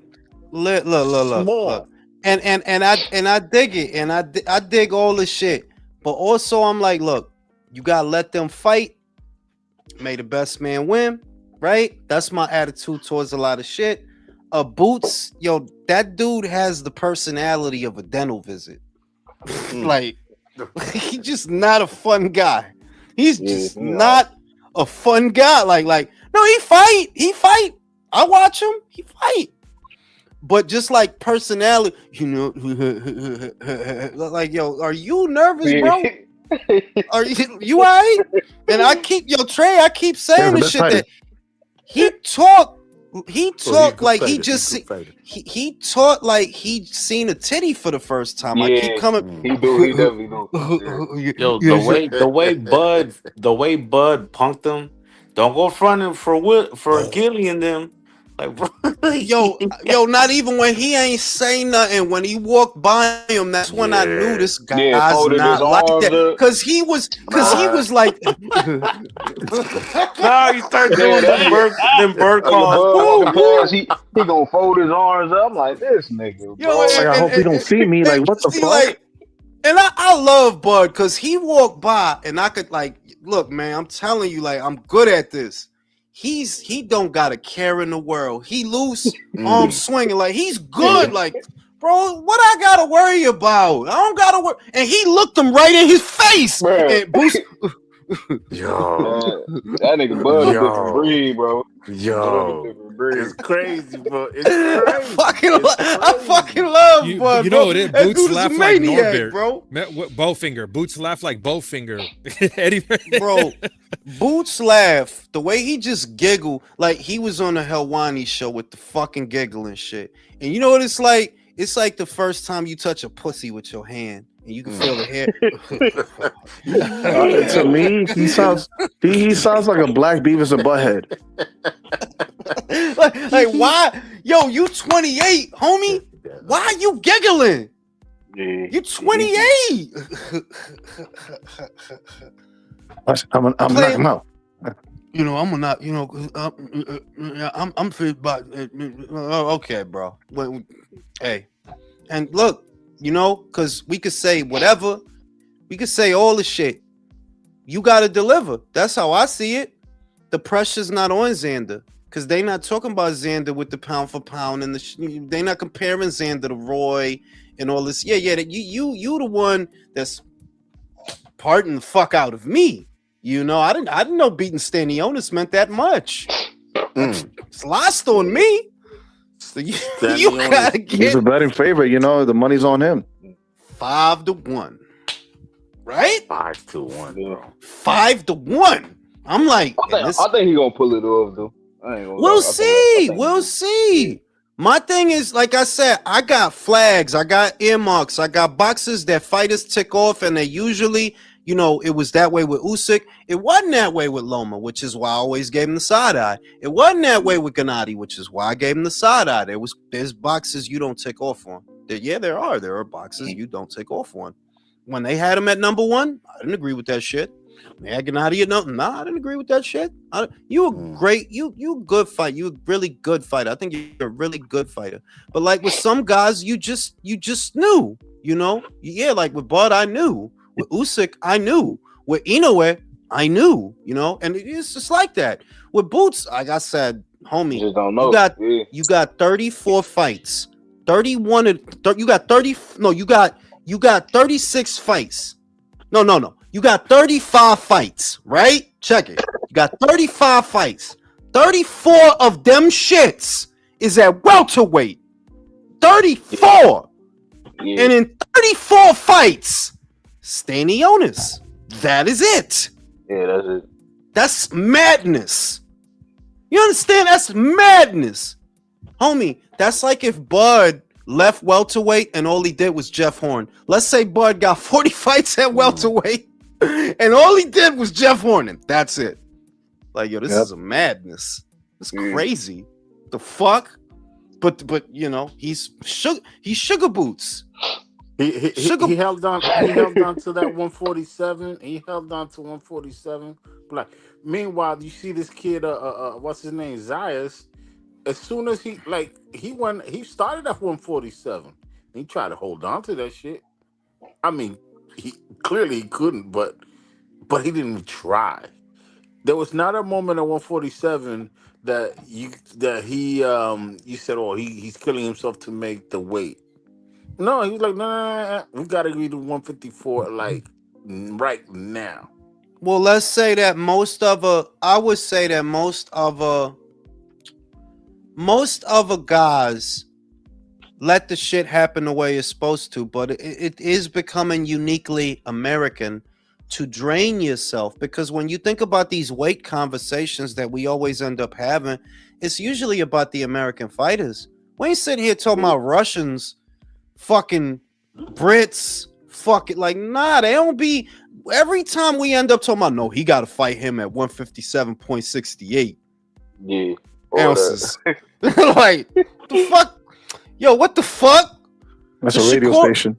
Right? Like the Shakur and Devin shit is so played. I'm like, I don't know why y'all giving that shit that fucking energy. That bell going ring, and absolutely nothing is going to happen. A fucking singularity is going to form in the center of the ring, and it's going to kill us all. Because them two dudes is the most boring mother.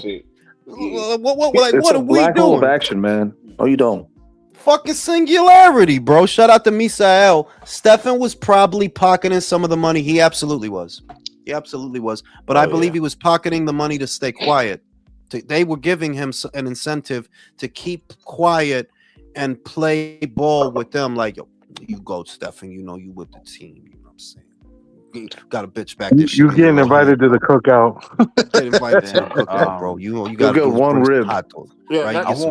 I won't be surprised if Floyd ends up like Lorenzo on training day, bro. He owes too much money. Nah, to too many people. Oh shit! Yeah. To too many. Listen, Robert Garcia had a hell of a revelation today. Well, not today, I guess. Whenever they did it on that Pro Box show for the fight or whatever, they were talking about how maybe they used to make the fighters. They was talking about Zuffa because they started talking about Zuffa or whatever, and they said, "Oh, that what's happening with Zuffa and the controversy of having their fighters not wear the regular belts is nothing new. That happened with PBC. I knew it happened with PBC, but this is the time where first time I heard it from somebody's mouth who has somebody there, and he said that Mikey Garcia had told him that the fighters were told who had belts, the like BC belts and shit like that, they were told not to wear the belts into the ring. What? That's what Robert Garcia said. He said they weren't allowed to wear the belts into the ring in the beginning when they were still Yeah. like in that throes of trying to do PBC belts and all Yeah, that. and they had everybody wearing masks and shit like that. You remember that? Danny Garcia had like a Phantom of the Opera mask. Wilder had like you don't remember they had those guys coming out masks? I thought it was the gayest shit ever. Well, you Yeah. know, I wasn't really watching them then, but Yo. you know, It was Yeah, it was weird, very bro. dramatic. I was getting eyes wide shut vibes from that. Like, why is Danny Garcia wearing a Phantom of the Opera mask? damn, Why? I Yo, Like, you, why Sam Watson was lurking behind these fighters, man? Like, yo, you got to thank Al Heyman. You know, you guys. Like, yo, get the fuck off my back. if you watch Eyes Wide Shut, when Tom Cruise is in the shit and like the high priest motherfucker is talking to him, bro, the one with the pointy mask, that's the shit Wilder used to wear. Wilder used to wear that. I thought it was some satanic shit. Like, yeah, Al Heyman is getting fucked in his ass by Baphomet, bro. The shit was like, this is just weird for boxing. Like, yeah, I never seen no shit like that. You go back, the pictures is out. You go like, yeah, they used to have guys coming out wearing these masks, and I didn't like. Danny is a Puerto Rican that don't speak no Spanish from Philly. Why y'all got him wearing the Phantom of the Opera mask? Word. Two-Face shit.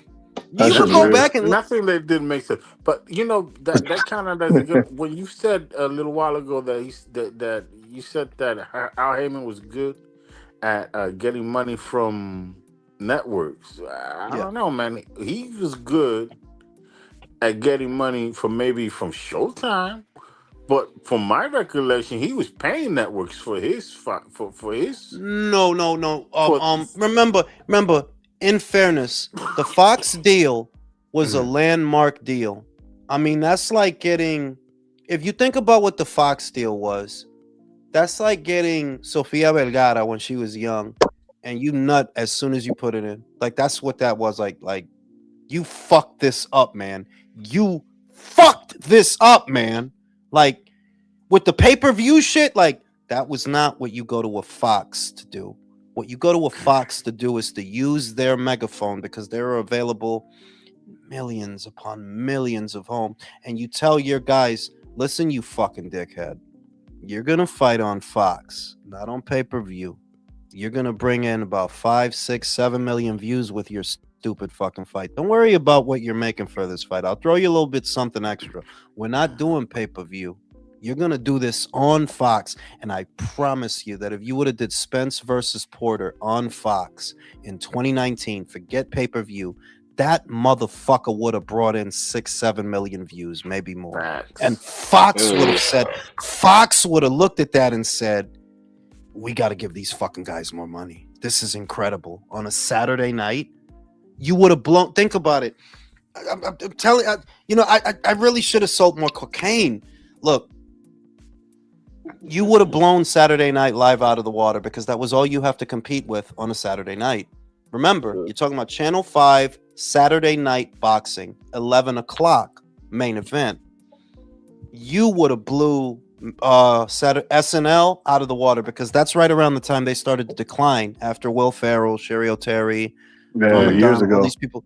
They were already gone by then, and that's when that shit starts slipping. You would have dominated Saturday nights on terrestrial television if you weren't so fucking greedy. But you think like a crackhead. Yeah, let's go on pay-per-view. We'll make a little. Yeah, you'll make a little bit more money.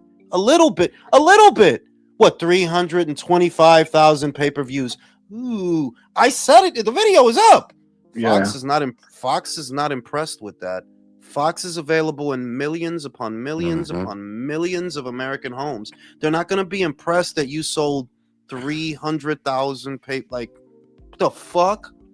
You would have killed it that night. You do Porter on regular Fox. You do Ugas on regular Fox, and they would have been so happy with you. They would have renewed. They would have renewed. They would have gave you more money, but Al's not a boxing guy. I think this is how you know Bob is a boxing guy. Bob said, yeah, we're not trying to do pay-per-view. We're trying to keep as many fights off pay-per-view That's Possible. What channel is the Abdullah Mason fight on next week? TNT. TNT. Yep. I remember Bob said it. when Don Bob King said it. after that bullshit fight with Peter McNeely, he put him and Tyson against Buster Douglas on Fox. And Bob's been saying it for gotta be 8 years. Has to be. He's been saying it. People don't buy pay-per-views as much as they used to. It's too expensive. Social distance. He understood because he's a boxing guy. He knew you can't do this all the time. This only for select fights. Al wanted it to do that all the time with multiple fighters because you agree. I know what you're thinking because you think like a crackhead. Oh yeah, if we got Javante on pay-per-view and Errol on pay-per-view and Deontay on pay-per-view and the Charlos, we make all this money. No. You're oversaturating the market. It's never been the case that everybody needs to be on pay-per-view. That has never been the case. It's only been for the biggest of the big fights and the biggest of the big names. That's only ever been that way. You wanted fucking half the roster to be on pay-per-view. You're not going to grow boxing and you're not going to grow your brand doing that shit. You're not. But, Hey, Jules. Good. I got a question for you and everybody. Tell me if I'm doing the right thing. Because I was going to buy tickets to go to the fight, but I changed my mind. This is what I'm going to do. Instead of spending $357 for the ticket I was going to get, I'm going to put $157 on the fight going to a decision and the other $200 on Xander. Am I making the right move, everybody? I would say yeah. I would say yeah. I would say yeah on the decision. I would say yeah. Yo, look, man, the guy couldn't knock out Chukadze and he fought him 2 times. No, I don't think he gonna stop him. I just think Boost. Wins. Yeah. Boots is not gonna. I just think. Yeah. See, I'm putting 157 on the decision because if I hit that covers me across the board, right? But if the other 200 I put on Xander, if Xander happens to win, then I'm gonna walk away with like 5 times the amount of money. Xander's. I wouldn't take that bet. I wouldn't take that bet. 200. I would just bank on the decision because if Xander wins, it'll be by a decision. And Boots, like I said, homie, you needed 2 fights with Chukadze and you didn't knock him out either time. And all he did was move around a little bit. So all he did. Okay, so I'm gonna adjust it 250 for the decision, so it doesn't matter who gets the decision, just that it's going 12 rounds, and then I'll put 100 on Xander because the odds are just too good for me not to take it. You do. What are the odds? No, but I'm just saying that I'm gonna do better than break even if it goes 12 rounds. I'm making money regardless. That extra 100 for me to play with, so I just put it on Xander. So I'm saving the prediction. I'm saving the prediction for tomorrow, Taliban. I'm gonna jerk off like 5 times later, so the boxing gods will talk to me. So that I start hallucinating. What are the odds on the decision? Brim, what are the odds on a decision? I'm sorry, I'm multitasking. I think it's plus 165, something like that. Last time I checked, I think it might be a little bit better odds for me on that, but I think it's like plus 165. So they're really expecting a knockout. I mean, like they're really high on him. This is what I keep saying. They're really high on him, I just love when shit happens that upsets the balance because it's good for boxing. It surprises people. It reminds you that it's not scripted, that no, anything can happen. You could get it wrong. And I love when shit like that happens. I'm really wrestling with this one, man. I'm gonna eat a tuna sandwich. Drew, the floor is yours. A tuna sandwich? This time, you fucking sea creature. I want access to look into the future. What's the fallout when another top-ranked fighter beats a PBC and Matchroom fighter? Nothing other than people saying they're hype jobs. That's all. And see, the thing is, the sad part about it is, I'm not gonna say Boost doesn't deserve to be called a hype job because he's part of the reason why all this extra bullshit hype came about. But in a normal case, a fighter shouldn't be thrown away after one fight if they lose. But in this case, Boots has been promoted as the next Roy Jones and the Anthony Crawford and the next best thing since sliced bread. So if he loses, what's gonna come about from it. And I don't want to hear nobody say, "Oh, it's because he's black." I don't want to hear that shit. No, it's because he was overhyped. Fuck out of here. Hey, Alexis, Yo, is this Bob? It's fitting. It's fortuitous for Bob. This could be his last hurrah, and he's gonna go out with promoting the next Puerto Rican star, the next crossover star, as his fucking feather in his cap. That's fucking crazy. Yeah. You know, it would be a really, really dramatic ending. I just thought of this today. That Zayas wins and shit, and then they bring Bob up into the ring, you know, to do that whole thing, and from the excitement, he carries a heart attack and dies right there, bro. Oh, don't Nah, say that's Rick. Fuck, that. Alexis. Hey, this nigga Oh, you Rick. tripping now? You tripping? You wilding out right now, But bro. like, You wilding I thought all you the was way gonna out. say that Xander was gonna knock him out. No, but like, That's what I was but hoping he said, but he talking about he it's gonna die crazy in the though. damn ring. You wild. It's fellas. It's crazy that the storybook, Cradle. the movie script is there for Bob Arum to have one last hurrah where this I create another cash cow at 90 fucking five. Exactly. Yeah, man. That's what I'm saying. Cradle, he dies in the arm of Zion Desires, you know? That's Damn, that's crazy. fucked up. So the way Hey, so it sounds like Apollo y'all dies taking in Bruce, Rocky's huh? arms, I mean, what? y'all taking Andy. You know, I felt bad today when I seen Bob was talking about Floyd, and generally felt bad. Like, man, I hope he Yeah. recovers. And it's like, damn, you could tell he was cheap, but he wasn't an asshole. You know? What it is, you know what it is, man? I feel like going back to where we've started, right? I feel like these black fighters or whatever would like to be lied to, right? Want to be coddled and lied to, right? Yeah, yeah. Rather, and you're not gonna get that from Bob. Bob will tell you, you're worth this, you're worth that, or you're not worth this, and you know what I'm saying. And Shit. everything is and is the business is up front, right in your face. You know, right? We're here for let's do this business. I'll pay you what you're worth. You pay, you know what I'm saying. But Yeah, that's why like when Bud said that Bob was racist or whatever, or that I don't know what he said, but yeah, bro, he when you fought Madrimov in LA, they had to put a bunch of Mexicans in the undercard. They had Andy Ruiz, Pitbull, and that shit still didn't sell because you're not a draw, bro. You're a good fighter, but you're not a draw. and the thing with Crawford is that like I'm gonna take it back to this Breadman because it really bothered me because there was a point that he started talking about he was talking to about Crawford to that Zytel guy and painting this picture. He blamed a lot of stuff on Top Rank, right? He said, "Oh yeah, they want to, you know, they try to force these people into becoming stars before they're ahead of time, and meanwhile you have a star right there, but he's basically without saying names trying to paint the picture of like that Top Rank focused on." Making Loma a star and not Bud. But the thing is that with Loma, they didn't have no like Loma. They had people to fight, right? And with Bud, PBC wouldn't give him fights.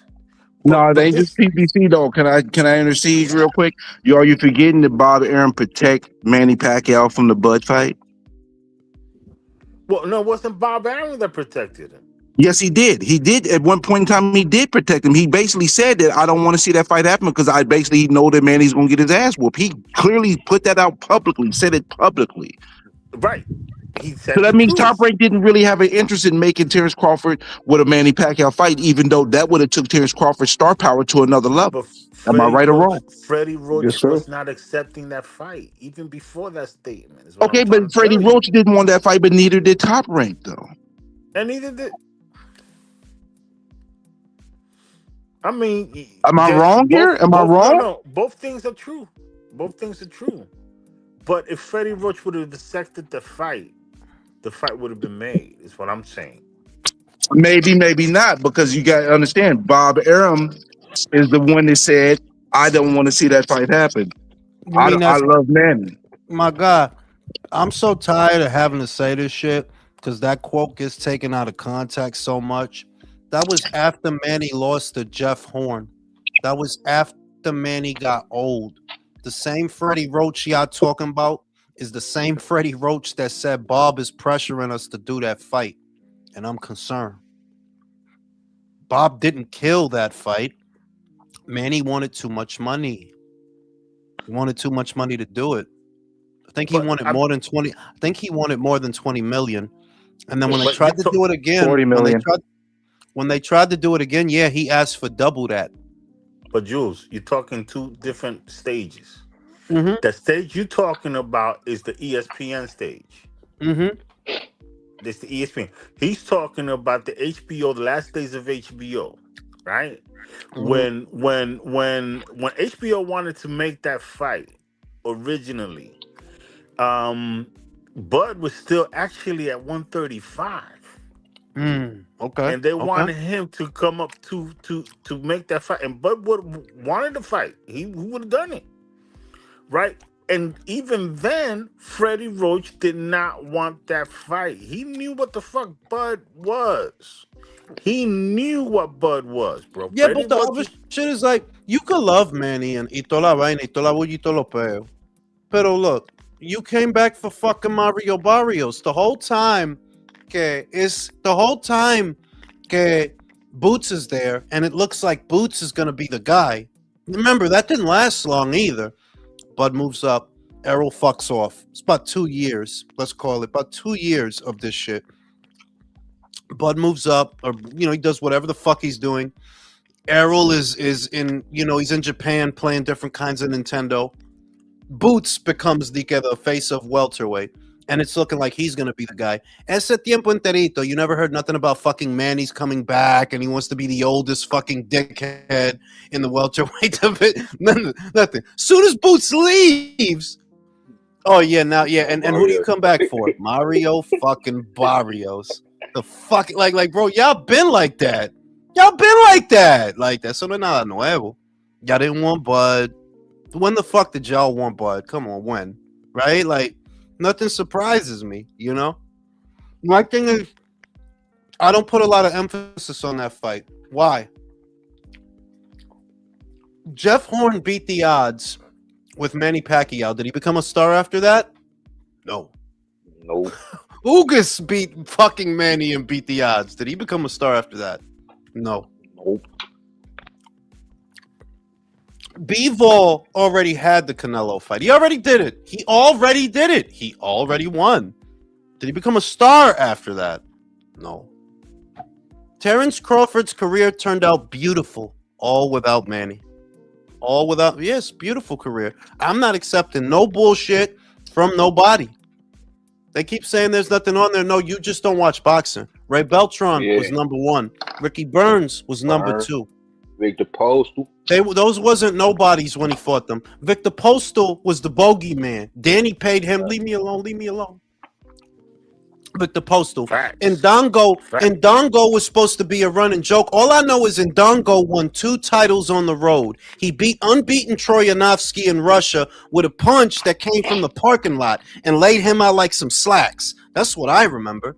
And I remember he went to Scotland and beat Ricky Burns for the WBO title. That's who he fought. That's who he was. An unbeaten unified champion who won two titles on the road. He was not a bum. The fucking Dominican, Felix Diaz, the gold medalist, that nobody at the PBC wanted to fight him, even though he was a PBC fighter. He beat that motherfucker like a drum. Nobody wanted to fight that dude. But he ain't fight nobody. No? What? So all that shit about Bud's resume, I'm like, no, I'm not accepting none of that bullshit. That's just salty Spence fans. That's all that is. Like, nah, them dudes was somebody when he fought them. Y'all just act like they were nobody after the fact. Just like what y'all doing with Errol. Y'all looking for every excuse with fucking Errol. Oh, because the car, he was drunk, his dick hurts. Oh, no. He wasn't beating Bud at any time, man. That shit just wasn't no fucking version of Spence that was going to win that fight. It wasn't no version of that dude that was going to win that fight. Yep. And Spence was actually probably the best PBC fighter. The best the PBC can offer. Like of all their fighters, Spence is the best to pick it out. Your audio's getting Over. choppy, Alexis. Your audio's You getting know, choppy. I Be found right. out I found over 10 years ago, bro. 2013, after the Olympics, I saw Earl sparring, and I was like, this guy is strong. 2014, when Bud fought here in Arlington, he fought Delorme. He sparred in my gym. I saw Bud spar, and I was like, this guy is good. He's good. But the one who stood out the most, fucking dude out of West Dallas. Fuck, I forgot his name. He Frankie he went Gomez? to you, huh? Gomez? No. Black dude. Has like 8 kids. He won the WBO. Fuck, I Easter. forgot his name. Robert Who? Easter? No, you talking about Mighty Mo Hooker. Oh, Mo I can hear Hooker? you now, bro. Fuck. Shit! Yeah, that's what it is, Jules. Mo Marcus He's Hooker. from Hooker. Dallas. Mo Hooker. Mo Hooker was fun to watch. But yeah, there was no version of Spence that was ever gonna win that fight. That's just sour grapes. Like there was no version of that dude that was gonna win that fight. Errol is good. He's a good. He was, I'll say, a good B tier fighter. He was B tier, and I don't say B tier as being bad. Most of the guys you see on TV that are kind of good, they're B tier. Then you got the Esocs. Those are C tier. Esoc Cruises, yeah, those are C tier.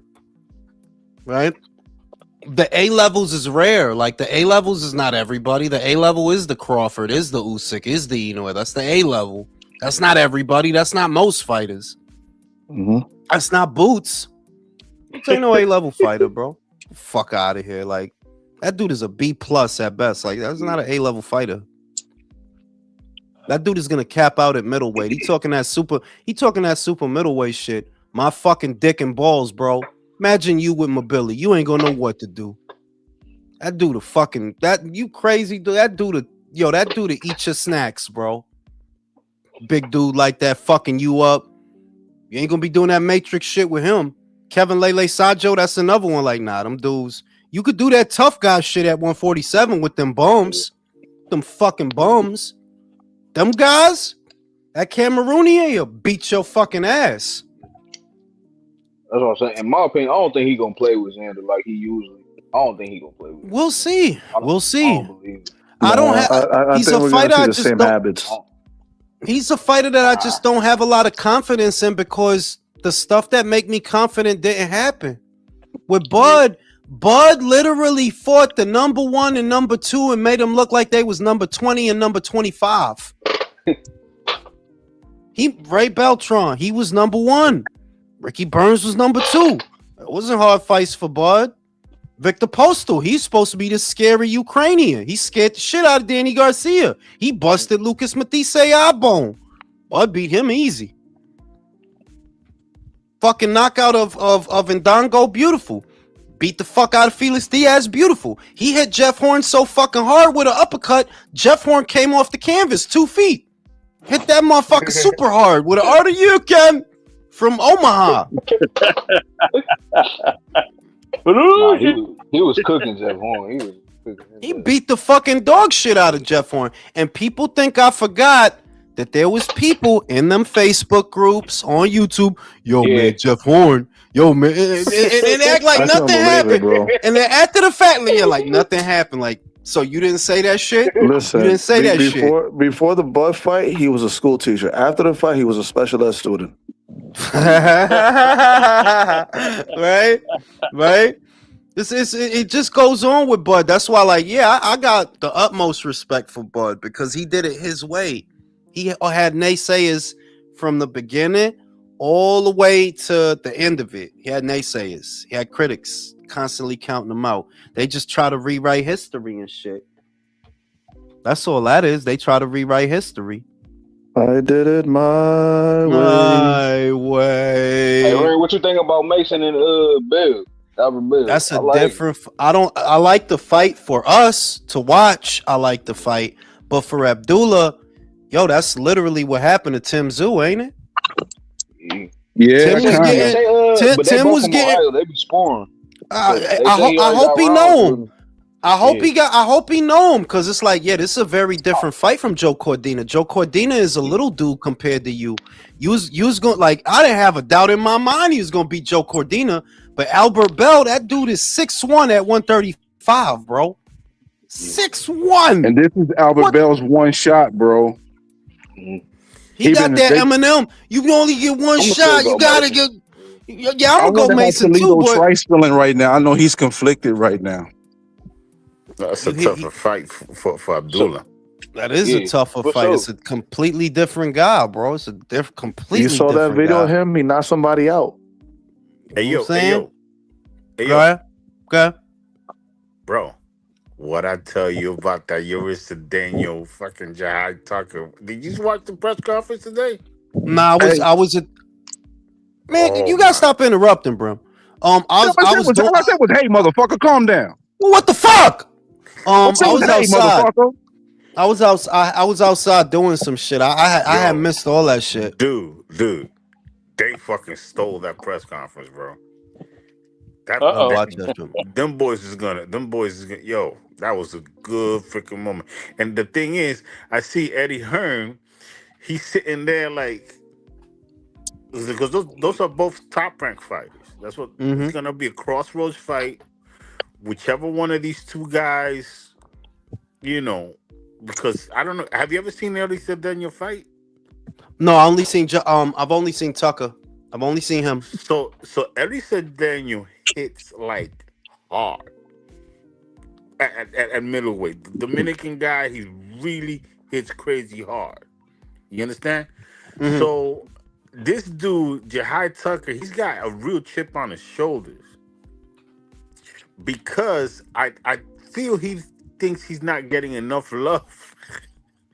he's not getting enough love at Top Rank, bro. Because he's fought this and that. He's just not getting enough love, right? Yo, because they have been pushing him for like 3 years. I've been watching, that's where I seen him. I seen Jahid Tucker You think fight. they've been pushing Jihad Tucker, man?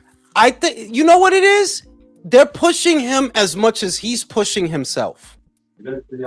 They know what he is, bro. Like, Jahid Tucker's a good, solid, serviceable fighter. Do I see a Crawford? Nah. No. Do I see a Stevenson? Nah. Well, Daniel it's we're gonna know what he is. We're gonna know what he is. At 160, he hits like a fucking mule, and we're gonna see what happens. So that's what Jihad Tucker. Yo, bro, I'm telling you, that was some.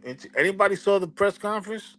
Nah, I was outside earlier. I didn't get home till later. To the rest of the panel. Nah, I ain't got to see I it. seen a little bit. shit. I seen a little bit. Oh, man. I know. I seen a Was that clip. Albert Bell sign with Top Rank? I seen a clip of Jahi speaking Spanish. That was the only thing I caught. Yeah, he said "Cállate la boca, cállate la boca." Yo, I'm telling you, it was a great fucking moment. Listos para los chingazos. Look at the clips on that. And the thing is, so Eddie Hearn's sitting, because they split the dais, right? And he's sitting in the side where Jihad Tucker. Anybody would think that those are his fighters over there, but none of these are fighters of his, right? And I could see like he's sitting there like looking at these two motherfuckers. He's like salivating. He's like, bro, like, cause he's really like, one of the things about Eddie Hearn. Honestly, I could say that dude is really in there for boxing. Like he's really in there for sure. For the sport, for the fight. You know, because we with the sport, you know, whatever. You know what I'm saying? That's how he talk. The sport. They're fighting in the garage. And he's seeing these two guys, and I know as some inside him is like, why are these motherfuckers not with Matchroom? How do I get my hands on these two type of motherfuckers? How the hell Top Rank ends up with these motherfuckers like this all the damn time? It's crazy, bro. Yo, that fight is gonna be something else. Yeah. I'm looking at Jules. Guy. You missed it. Alexis wants a storybook moment where Xander beats Boots and Bob Arum dies in his arms like Rocky IV. Oh yeah, he said that wicked ass shit. That shit wicked as fuck. That shit wicked as fuck. Xander, That's funny. Xander, never forget, UFC is for homosexuals. As they say in Spanish, man, one of the things with Bob Aaron, ese tipo no tiene pelo en la boca, bro. That Nah, bro, he that yo, I love him for that shit, bro. I love him for that. He smoked a little bit of weed. What? You remember that video he's talking about? He smoked a little bit of weed. What the hell is going on? but you see, it was a little sadness though, Jules. You know why? Because you can see what's missing at Top Rank right now, bro. Yeah. This fucking Bob Aaron used to be up on that dais, and it would have been him and Eddie Hearn going back and forth. But he's sitting in the fucking crowd now. He's not even trying to handle that mic no more. And then Todd you got DeBuff Todd can't do it. DeBuff. Todd DeBuff just doesn't have the personality to be up there and handle that. It's moment. that Bob represents something more than just boxing. He represents Exactly, the era man. of. He- It's yo, it's like you can't duplicate that. Like, bro, that's Bob. You No. understand that dude done been here through the Nah. 60s, the 70s, Yo. the 80s. What did he bro. say Like, about that The orgy after dinosaur the Thriller? era. What did he say about that orgy after the Thriller Manila? It was like a Yeah, week. man, he told you, a week-long orgy. I never had. Like, who wants to so have a much- fucking orgy He with Todd promoted David DeBuff? versus Like Goliath. You know what I'm saying? Like Carl you just- Moretti and Todd DeBuff having an orgy. Like, fuck out of here.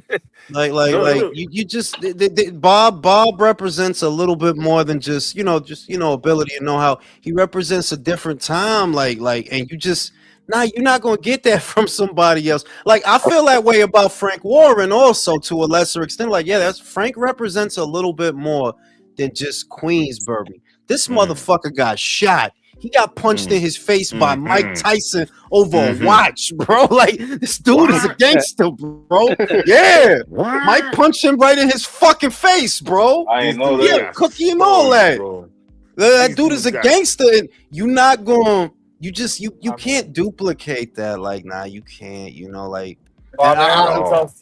if I had like Cocoon, like y'all remember the movie Cocoon with the old ass people? You fucking dog. old, yo. Yo, You're my fucking God. old. If you unleashed the prime Bob Arum and dog, like, you'd be unfucking stoppable, bro. Like, unfucking stoppable. I love the story. Aaron talks about his deal with fucking Marvin Hagler was a fucking handshake. A handshake, We bro. had little But more than listen, a but listen. handshake. He had a handshake deal with Miguel Cotto the second time around. He got him beat up by Pacquiao. Pacquiao destroyed him. Then he rebuilt his career after Miguel Cotto had left. Yeah. To do some fights and stuff. Then he came back to Top Rank to rebuild his career, and that's when they got the Reforming. That's when he did the Margarito 2 and all that. All on a handshake, man. But the other thing is Cotto. Listen, though, Cotto is not for nothing. Cotto is a rare fighter because, well, he actually listened. He just let them take the wheel and make the fights, and that's what it was. I think it was Steve Kim that told me that shit. That he asked him about it, and he said he trusted the process. Is what Steve Kim is what Cotto told him, that he trusted the process.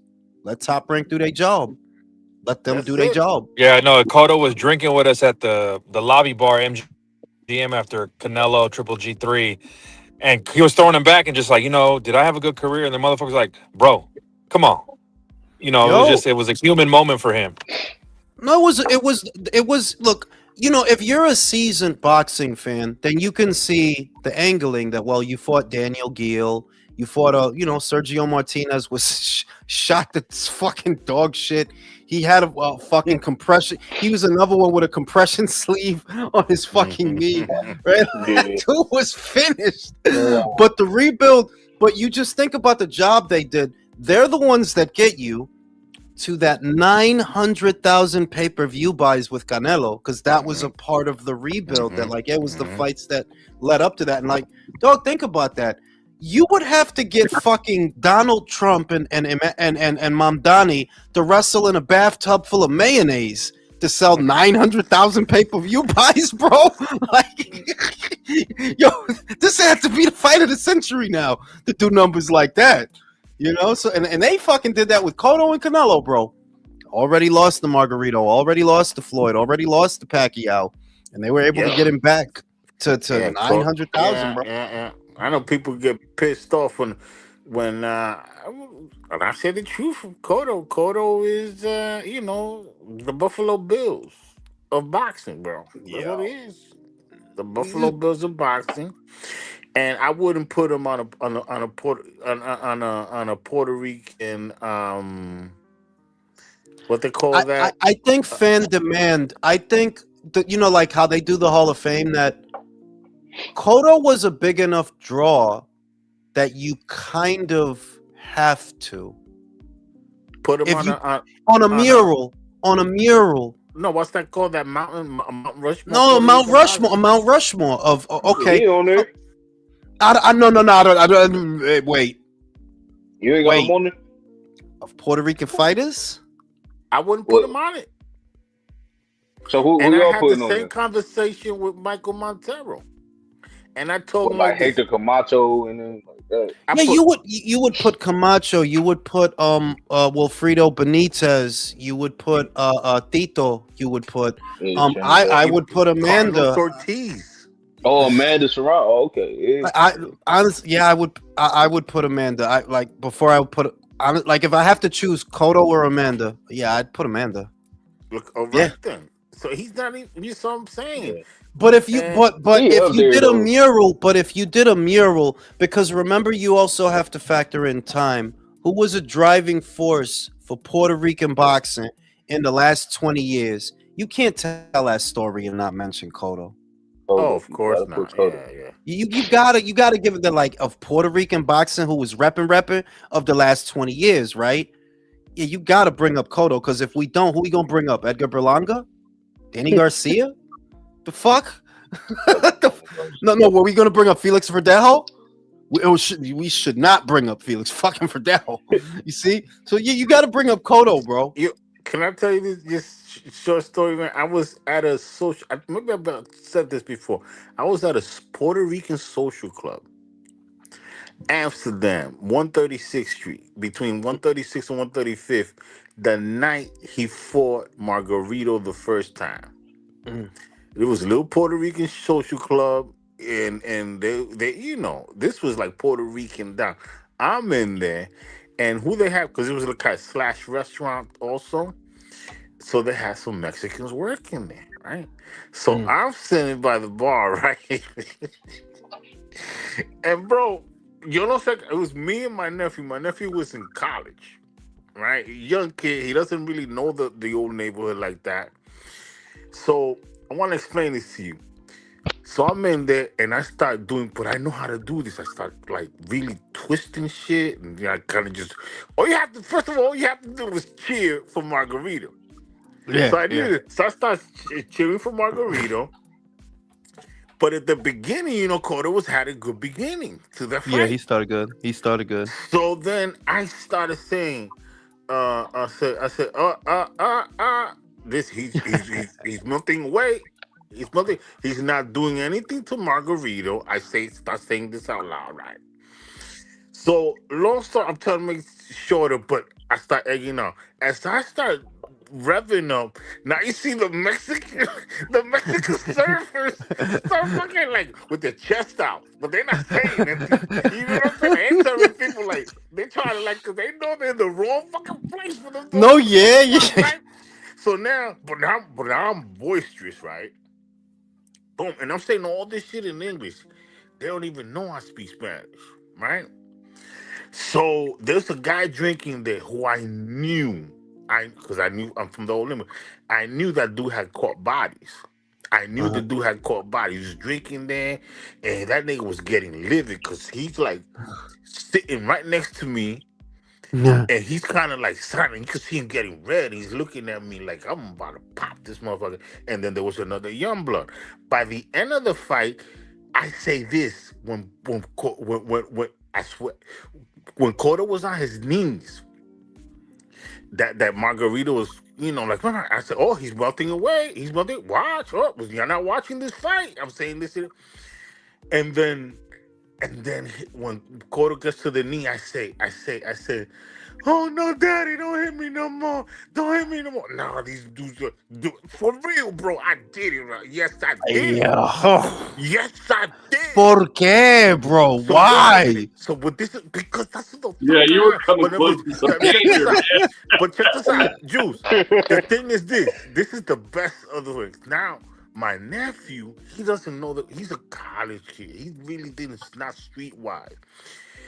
He starts trying to like emulate me. I'm like, no, you gotta shut the fuck up. You know what I'm Uh-oh. saying?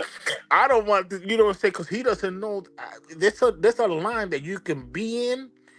If you're not from the streets, you really don't know. There's a line you can be. There's a pocket you can be in where you can be offensive without getting yourself killed. But he doesn't know that line, and he's drinking. I don't drink, but I know this line. So now he starts trying to get into it with that dude that I told you, the older Oh, guy, the shit. OG guy. Oh, boy. And I put my nephew. I said, no, shh, shut the fuck up.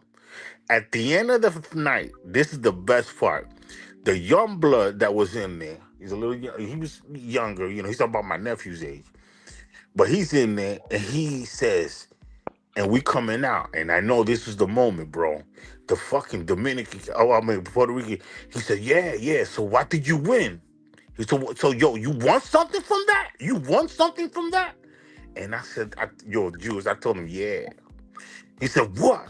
I said, el tumbanota que te vi. That nigga said, he looked at me, and that motherfucker he just laughed. He just laughed. I knew that it was the moment. He just laughed. It was. I said, so you want something from that? I said, yeah. He said, what? I said, el tumbanota que te vi. That nigga fucking started cracking the fuck up. Yo, it was a great night, but yeah, man, that was a good one. Okay, It was no. Listen to not as deep as what you did. But when Floyd fought Cotto, I was in a house full of Puerto Ricans, and I had the fucking nerve to pick Floyd to win. Yeah, so you can imagine how that.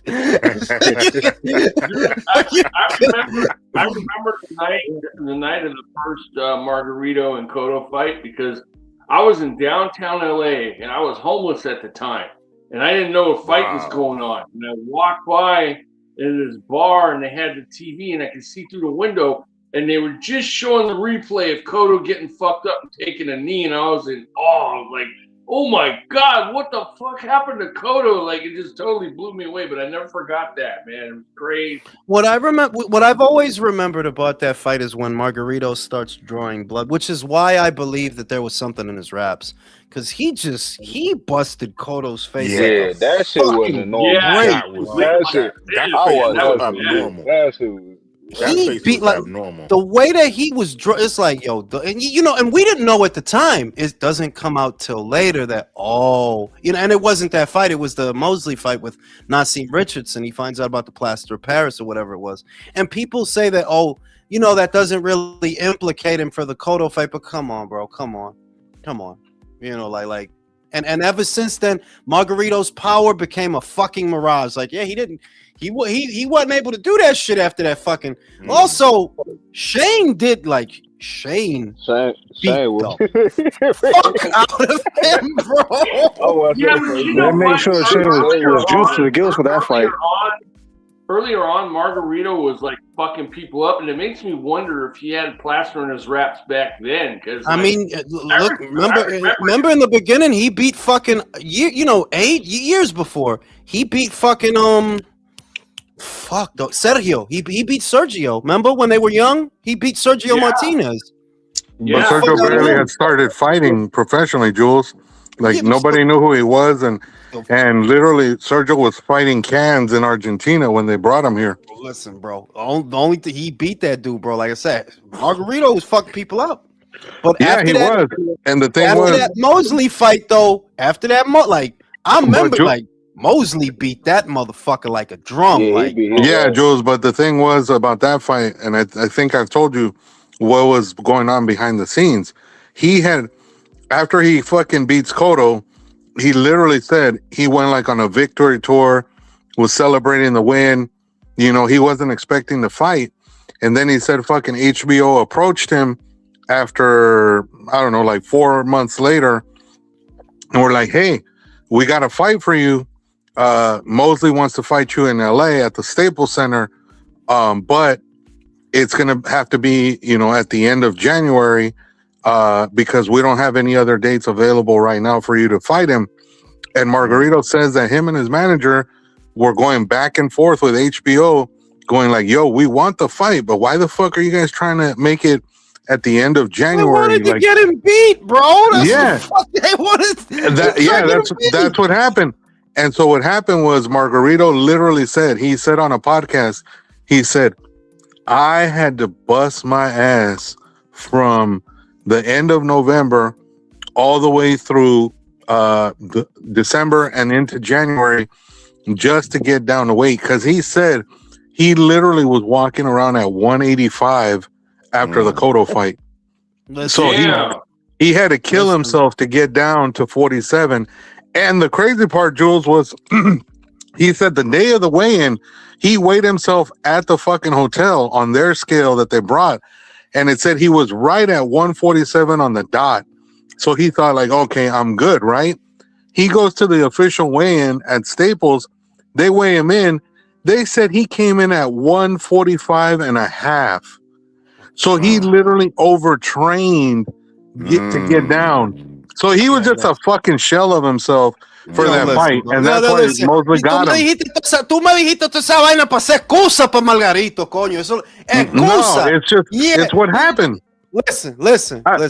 I'm not defending him. He lost. That fucking rematch. Listen, bro, there's a classic. I almost feel like it heralded the end of the classic era. And that's when he sits down with Cotto, and Cotto's got the pad, and he shows him, he's showing him the shit with the. That shit that he pointed out that looks like a blood fucking stain on it. It's not. It's the tension, bro. It was they're like, yo, I don't think we get that in boxing. Oh no, you don't. We don't get. We don't. And Margarito, he don't give a shit. ¿Y qué? ¿No quieres pelear? ¿No quieres pelear? I fucking love that fucking. Yeah, Margarito. Oh god. He's just like the quintessential. I like him as a character in boxing. That he was a villain and fuck you and what?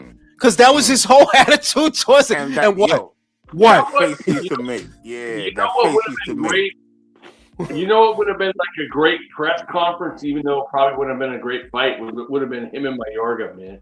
Could you imagine the fucking fucking nuts, bro? That would have been fucking nuts, bro. Wow. But shit, you just because now the fighters are scared, and I actually heard Shakur say this. It was either Shakur or one of the other young fighters that they don't go at each other as hard in the build-up, like they used to, because they don't want to rev the other guy up. They don't want to make him mad.